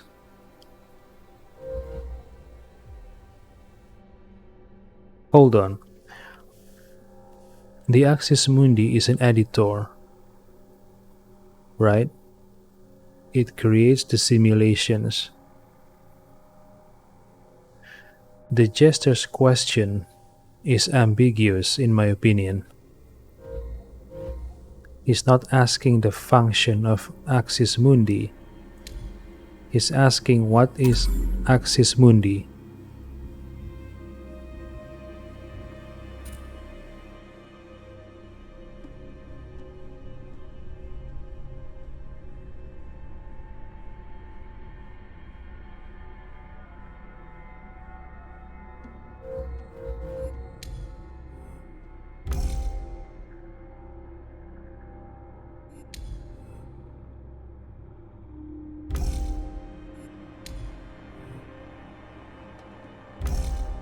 Okay, I'm confused now. What should I pick?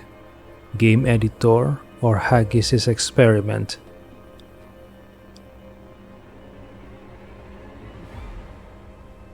You know what? Let's just say game editor.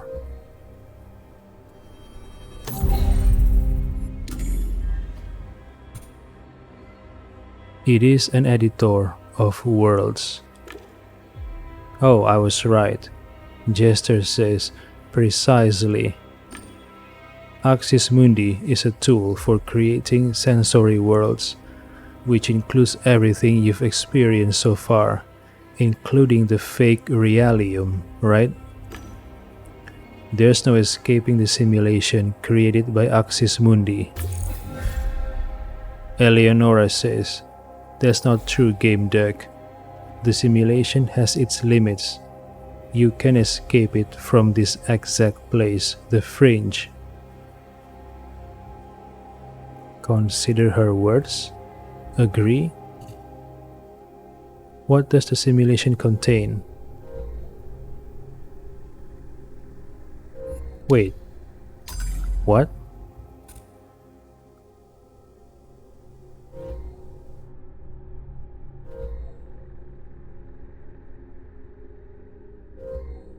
Yeah, it seems the so-called simulation affects everything, games and realium alike.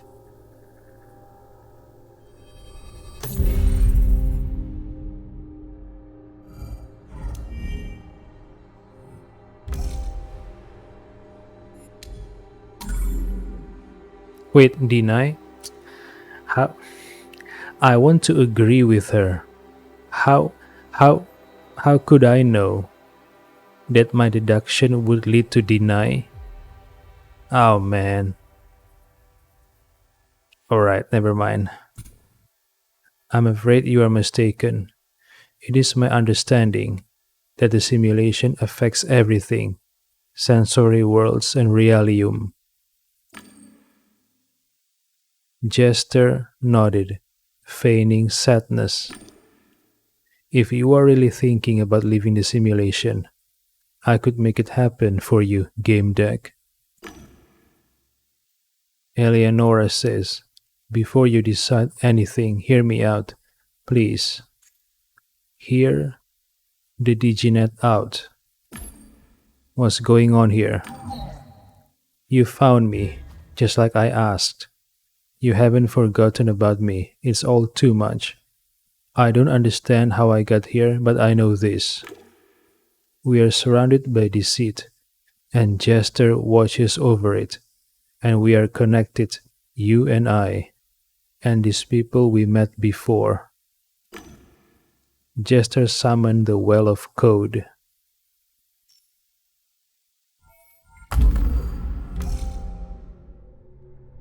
My fate seems to be connected to that of the Diginet. Why? Because of my past iteration 314 working together with Eleonora? Inquire about the connection. What did you mean when you mentioned connection? Diginet says, don't you feel it? Do you think it's a coincidence you found me? That you've made it through this labyrinth? Jester pushed against the Diginet's barrier. Come on, Gamedec. A little help?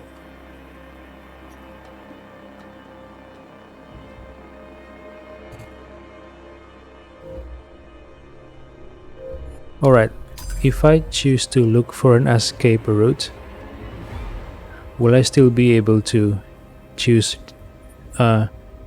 deduction?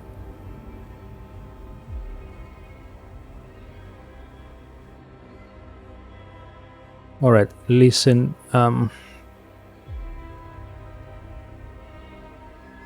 If I listen to... Alright, let's just listen to the Jester first. What do you have to say? Are you familiar with the rule of agent wars? If a corporation declares you its agent, then you are one, even if you don't know it. What? Really? You've been our man from the very start, to make you as credible as possible, so that you wouldn't get caught lying by a polygraph or by the semi-unpacked 314 in your brain. What? The semi-unpacked 314 in your brain? We had to wipe your memory. The memory of having a real body now lying on a couch in BWIHQ. What? So, is the realium real or a simulation? I'm confused now. Maybe the Jester was lying to me when he said that the realium is a simulation. Maybe he was lying. I don't know. You work for us. Your job is to deliver 314 to us, understand?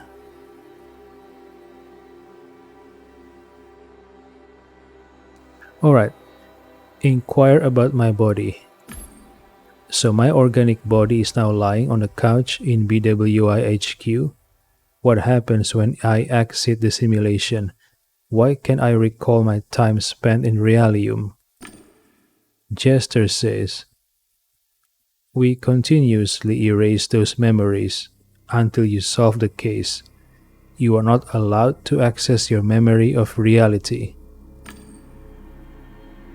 So the whole time I'm inside a simulation, the whole time. Wait, I'm confused now. But as soon as you complete the mission, you'll regain your organic shell and life. Are you familiar with the rule? Oh yeah, okay. Inquire about the simulation. What happens when I exit the simulation and my memories are erased? As you said, what happens to the simulation? How do you make it coherent? After all, I've been gone for quite some time. Jester says, we manipulate time. When you are in Realium, your part of the simulation slows down and you're replaced by a perfectly assembled bot. What?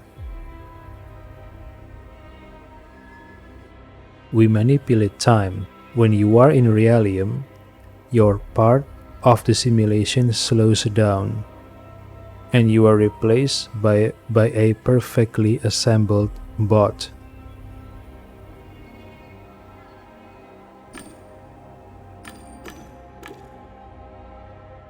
Ask for a transfer of memories from Realium.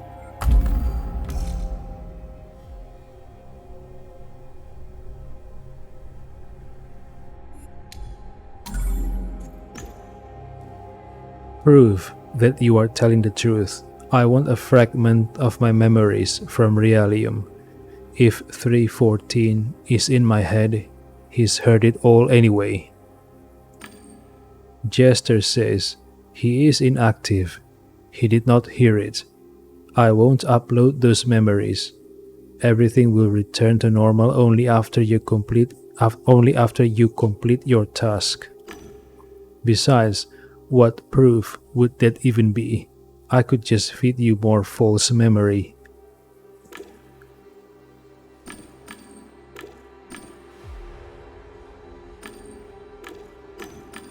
Okay, so I have to make a deduction now.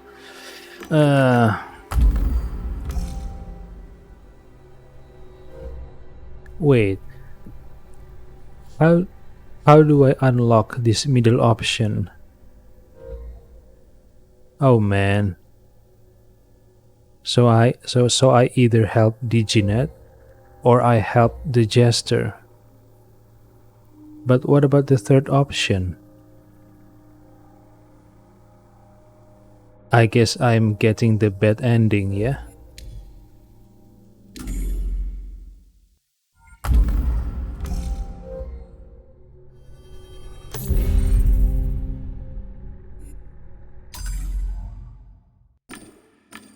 Wait, is this a bug? This is a bug.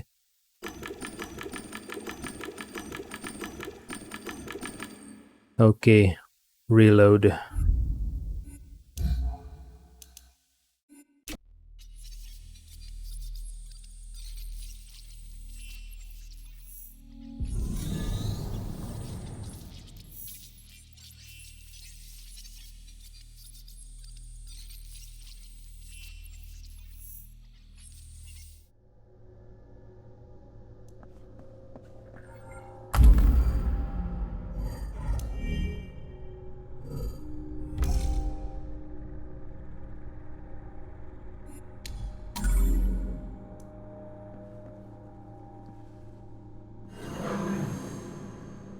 Wait, maybe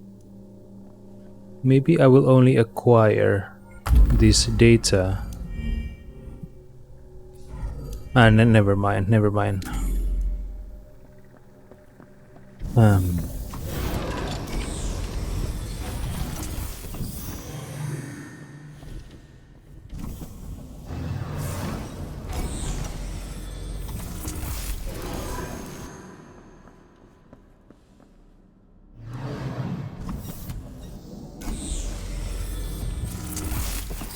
Right, let's quick save.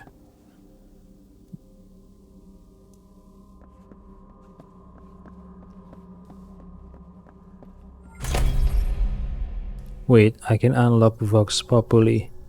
Yeah, why not? Let's do it.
Well, I wanted to choose this, but since the last time I chose this, maybe I should continue, for continuation's sake.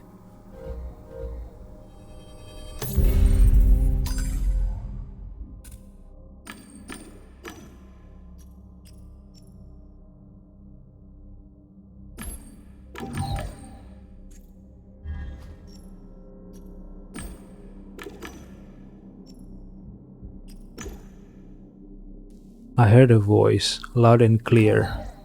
Oh, that's 314, Gamedec. The wall around her began to fade. Run? Oh, now the third choice appears. Do I follow the voice of 314 or do I help the Diginet?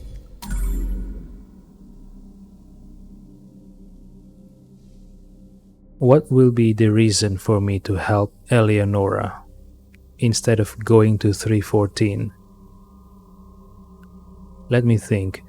What would be the in game reason that I might want to help Eleonora? Maybe,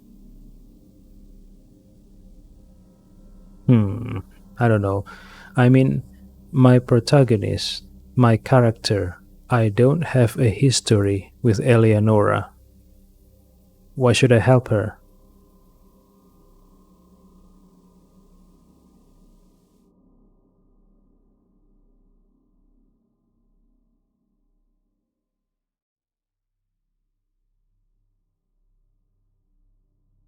But I'm curious.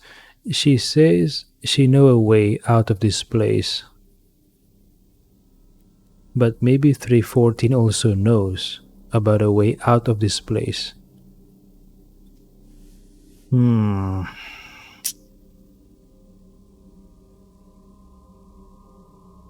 If I'm going to help Eleonora, what in-game reason do I have? I can understand if I want to run, because I don't want to be in this place. And I don't trust the jester. So if I run to 314, it makes sense.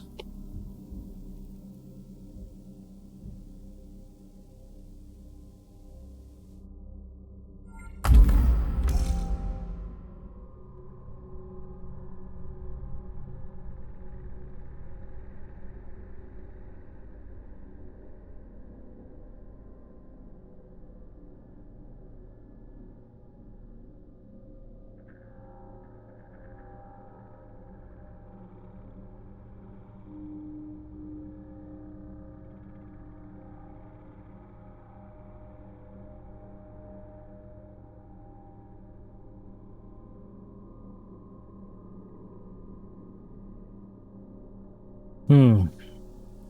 Let's check the codex. Um. Okay. No more info about the Diginet. Is there no info about 314? I don't think so.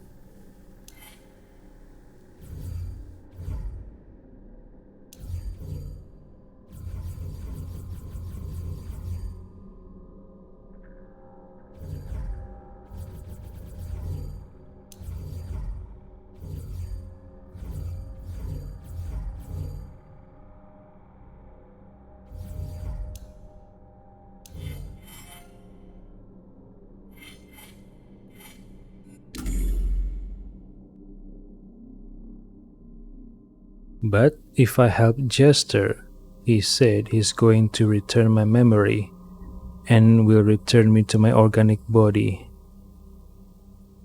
But the question is is Jester saying the truth or is he lying? The fact that his name is Jester makes me suspicious. What if he's lying? What if being a jester is a part of his personality? He's playing pranks and he's lying.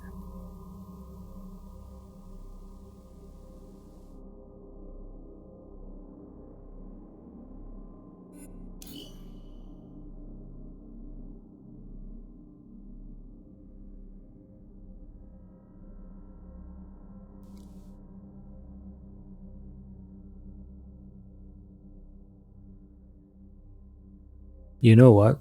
The last time I met 314, he wants to enter my brain and I refuse. I don't want anyone entering my brain.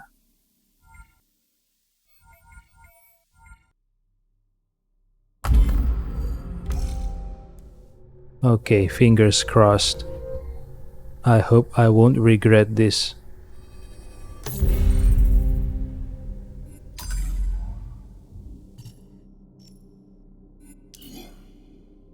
Mindfluencer. Deduction. Change gestures priorities.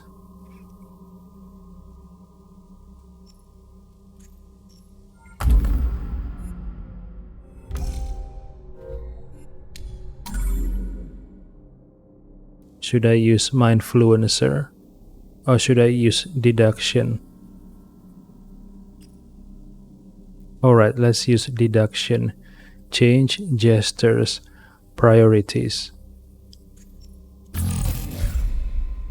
What?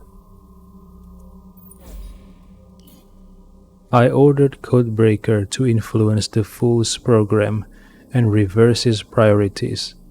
Let him handle less important matters.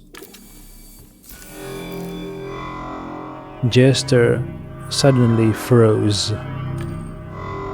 Jester says, "Strange, I don't understand. So what should I be doing now?"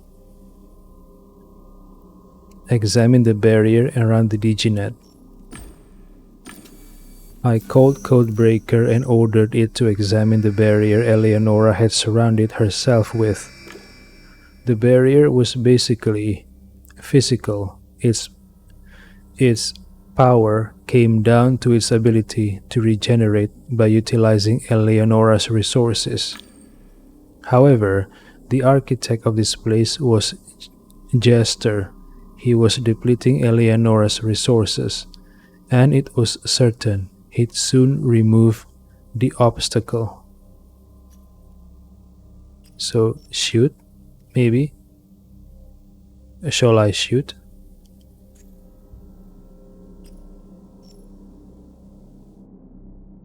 Okay. Shoot at Jester or reinforce the barrier around the DigiNet.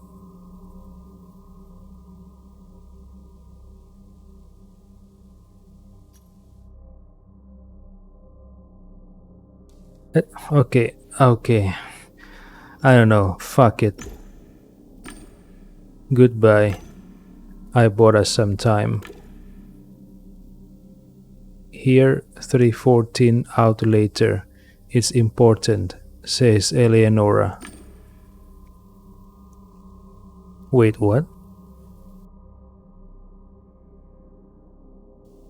I thought I chose the option to shoot Jester, but nothing happened. What the fuck? Eleonora gave the order to Codebreaker, and it created a breach in space, reinforced her barrier. I ordered Codebreaker to give the DigiNet access to my resources. This would let her tighten her barrier. Thank you, says the DigiNet. Jester says, "You're happy to see me, right?" DigiNet says, "Run, I'll stall him." I cursed. "Do not be afraid," says 3:14. Jump? Okay, jump.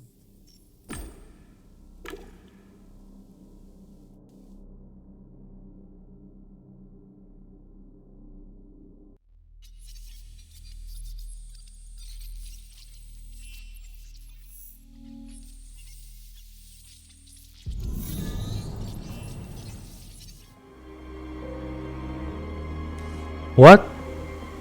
So this is... So I died? Wait, what?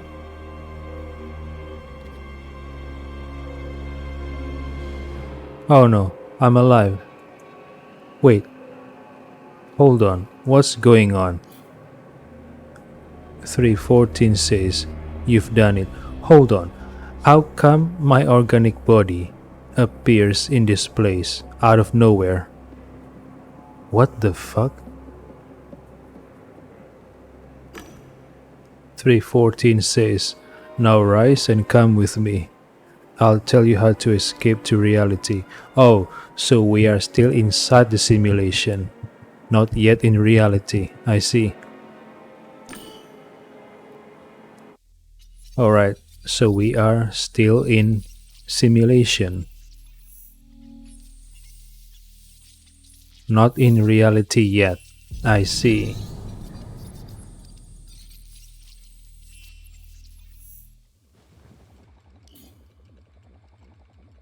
Wait, what? Just now on the walkway. Did I die? I crashed just like Ken did. I couldn't have survived the fall. Was I dreaming? How is that possible? Conclude that it happened in a virtualium. It all started when I logged in from Haggis's couch. Everything since must have happened in a sensory world. I died in a game, but physically. Wait, 314 says, of course you died. It was as real as it gets for someone in your situation. Then how am I speaking with you?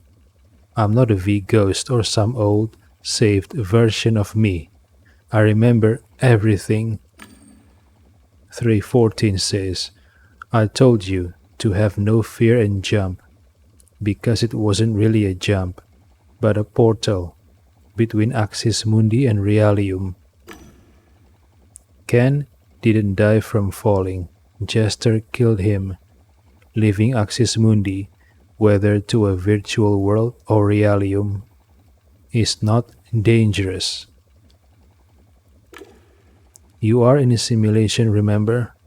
What you call Realium is a game too, just very realistic, not very fun, and containing Virtualia, so I was right. Well, actually, it was Jester who told me that the Realium is also created by Axis Mundi, and because of that, I knew that the Realium is not the real world.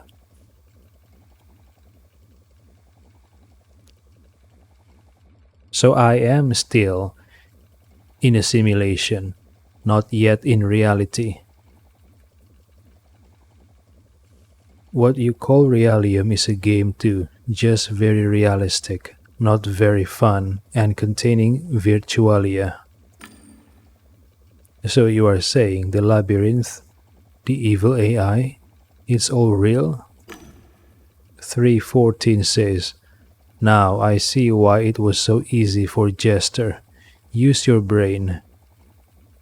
I don't know, drink some coffee. We don't have time for hesitation, alright? Drink coffee. Yeah, so we are still in a simulation. This reality, my apartment, this is a simulation. We are not yet in the real Warsaw City. I took a sip. Hot coffee did in fact help me calm down. Ask about recent events. I need to understand what just happened. 314 says, we are inside a simulation. We don't have much time. Jester is going to try to delete us again, this time for good, and you want to chat? Well, fine. Maybe it will be easier if you understand everything. I saw my apartment in the labyrinth. We are in a simulation. Any given place can be simply copied here. Yes, it was your apartment, but from the previous iteration. Yep. That's why it could have been a bit different from this one. The DigiNet copied it before the simulation reset to show you what reality is. Nothing dispels doubt better than a copy of a familiar thing. The place we just left. Axis Mundi, the axis of the world, this world at least. That's the editor of the simulation you call reality. It can be used to make any changes, as long as they comply with the elementary rules of the simulation. I built this labyrinth with the digenous hands to protect myself from Jester. The inside of the editor does not get reset. Okay, after thinking about what Jester said, I think 314 is a spy, right? Jester mentioned about corporate spy. So my assumption is 314 is a spy sent to, I don't know, maybe steal data from Blue Whale. And we, the game deck, is hired by Blue Whale to catch 314.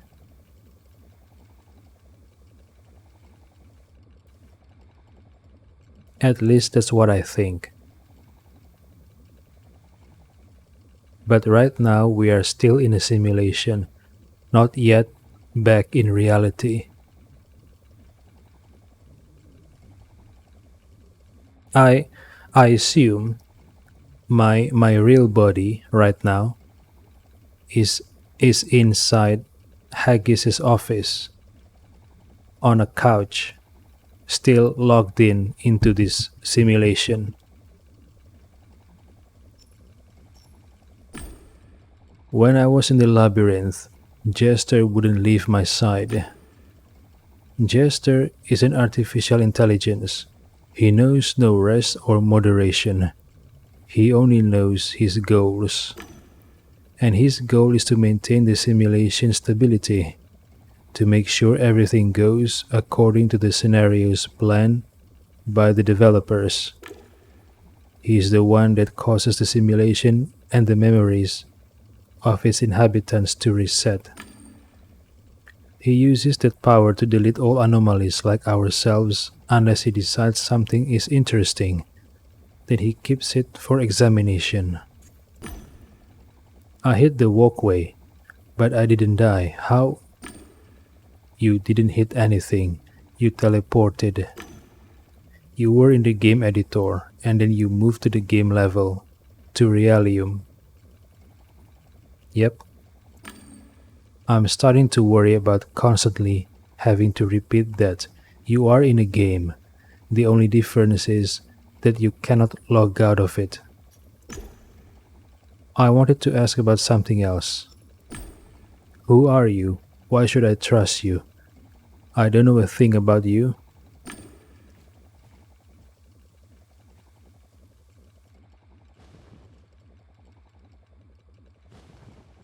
Everything I told you in the Tree of Knowing was true. I'm just another person trapped in the simulation. I learned the truth somewhat by accident. When it happened, Jester responded immediately by trying to wipe my memory. That's why I had to hide. It was in the it was in the last no, it was 2 simulation cycles before. Soon another one will end and everything will be reset to its initial state. We'll both lose our memories. We need to act fast and work together. Do you understand? Why were you sending signals to the Han clan members? One of the simulation rules says that its actors can only have one brain and one body. I, on the other hand, lost my brain in the reset. I saw what was happening through other people's eyes, but I couldn't do anything. So I talked to anyone who would listen. I wanted to show them the truth. Then Lord created a cult around it and used it to get rich. But you turned out to be smarter and entered the editor, the Tree of Knowing, that is, where there were tools that could change my state. We spoke in the Tree of Knowing. Why didn't you tell me that I needed to hurry or I would lose my memories? I did what I could. I was afraid you wouldn't believe me. You were busy with Ken's death, and some things you just need to see for yourself. I uploaded parts of my psyche to your Rendan in the tree. Not all, only the most vital. They are in your brain now, but they are compressed. My goal was to merge with you, but the process was interrupted. I couldn't extract myself, and we don't have the necessary tools here. The next reset is going to wipe us both. So, even though they reset the simulation on a regular basis, you've managed to keep your memories from the previous cycle, right? How? I split my psyche into parts and uploaded it into other people's rendons, into the brains of other actors living in the simulation. I picked structures that don't get wiped during resets, but they are not designed for storing personalities, so I don't feel good about it. Still, thanks to this dispersion, the system stopped seeing me, so it could neither delete my memories nor myself as a whole. My Rendan was reset and filled with a new psyche. I couldn't return to it. Powerless and divided, I waited until you found me.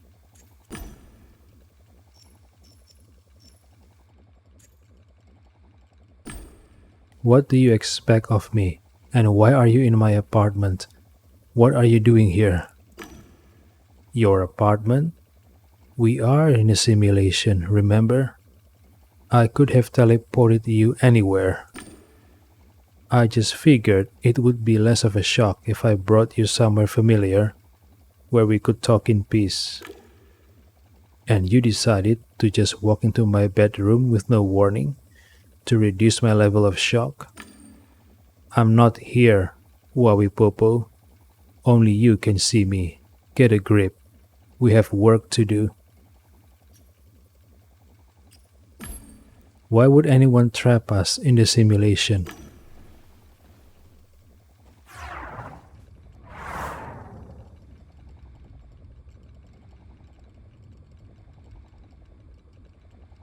"314 says, it's not a good time to analyze their intentions. BWI created the simulation to make money, that's it. Maybe they are testing strategies or analyzing people. Maybe they trap us here to find out what we are saying to our simulated loved ones. I don't have answers, but I know that we have to try and leave this place. Yeah, like I said, I think they are using the simulation to study society and think of and learn how to better manipulate or drive or direct the course of, I don't know, society's progress, maybe, or just making money, I don't know.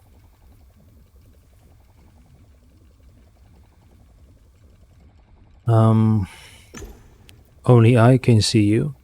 That doesn't make sense. Why won't you show yourself to other people?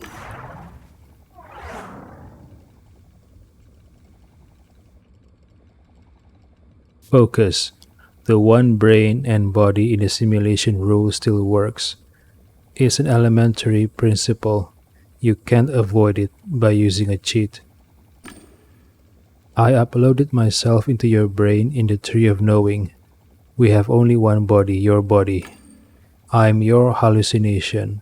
But that's enough. I know what to do and you can do it. Together we can stop the simulation from resetting. Maybe even get out of here.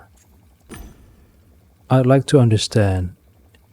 I'd like to understand it all properly. Could you tell me how the simulation works?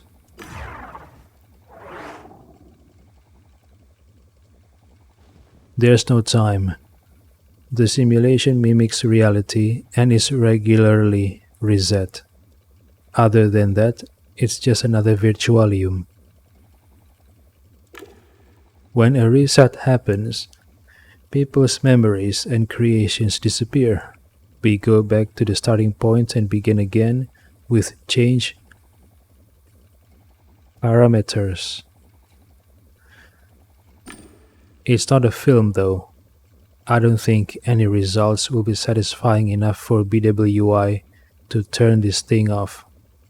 So, so 314 is immune to the reset because he split his psyche. But what about the game deck? How how is he immune to the reset?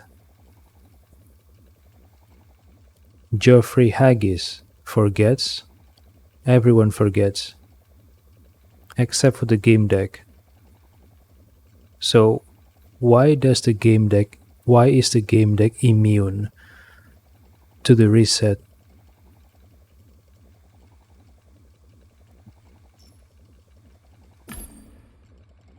And what makes it okay? And what makes the next reset so different that it can actually wipe us out compared to the other previous resets? Alright, they trapped us in a simulation that keeps resetting. Great. Do you know how to stop this? Nobody trapped us. Wait, what? We were created? Now I'm confused. First, this game makes me think I'm a digital entity. Then, it makes me think I'm actually a real human trapped, whose consciousness is trapped in a simulation. Now he says we were created? Which is it? Are we digital creation or are we not digital? Just our consciousness trapped in a game.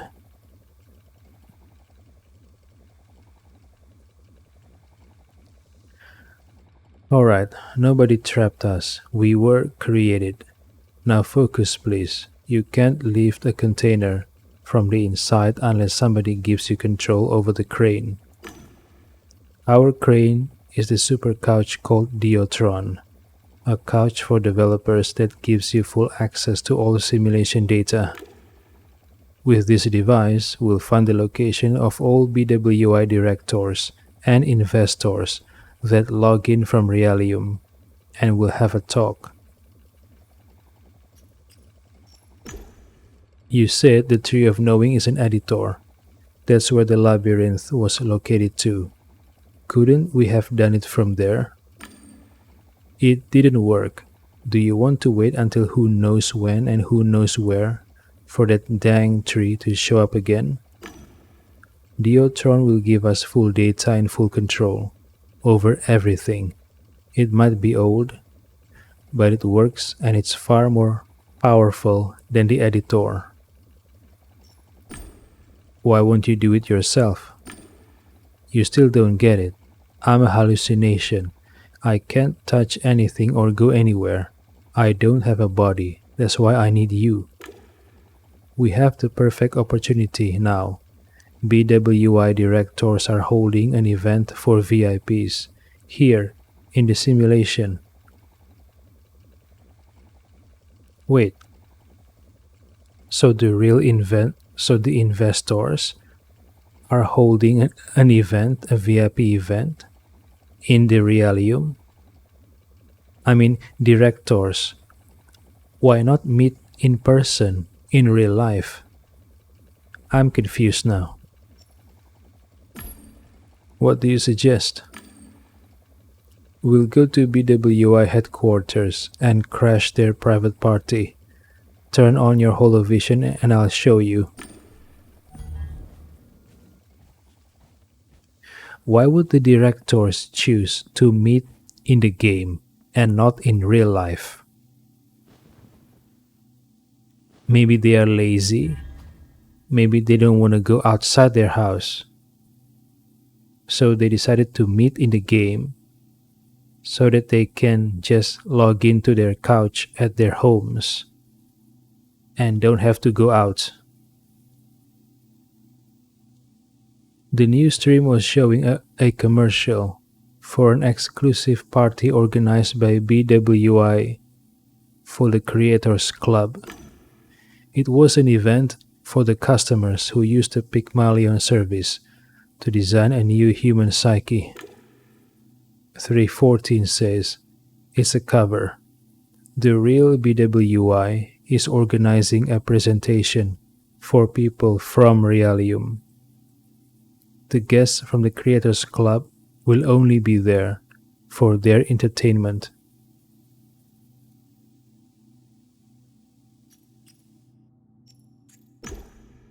How do I find the people from Realium? How will I know they are not actors from the simulation?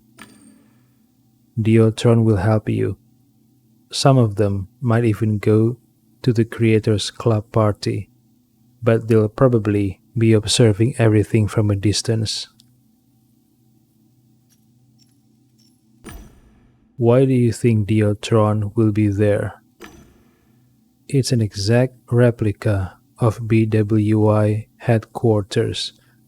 Before Axis Mundi was created, devs used Diotron to create the simulation. It has to be there. Yeah, makes sense. If the HQ is an exact replica of the real HQ, then the Diotron must be in there too.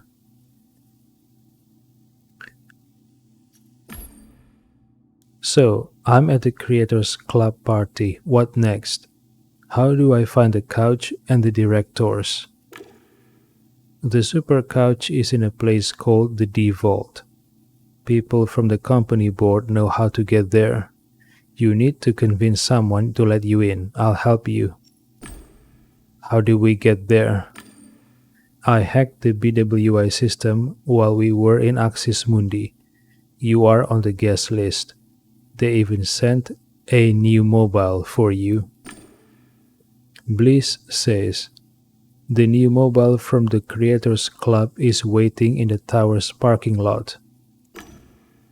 314 says, they are in a hurry. They need this party to be perfect. That's good. They let you in. No questions asked. What do you say? Are you in? Trust him, don't trust him, remain cautious. I'm in, let's go. I agreed to the plan, but I promised myself to stay alert. Alright.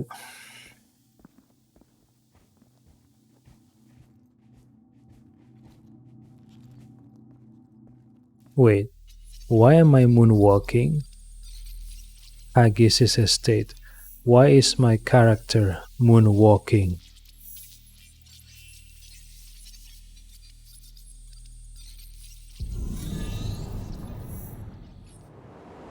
Alright, I'm going to stop here. I've been streaming for 4 hours. I know it's not much for someone to stream only for 4 hours. It's not much, but not me. For me, it's long enough. Alright,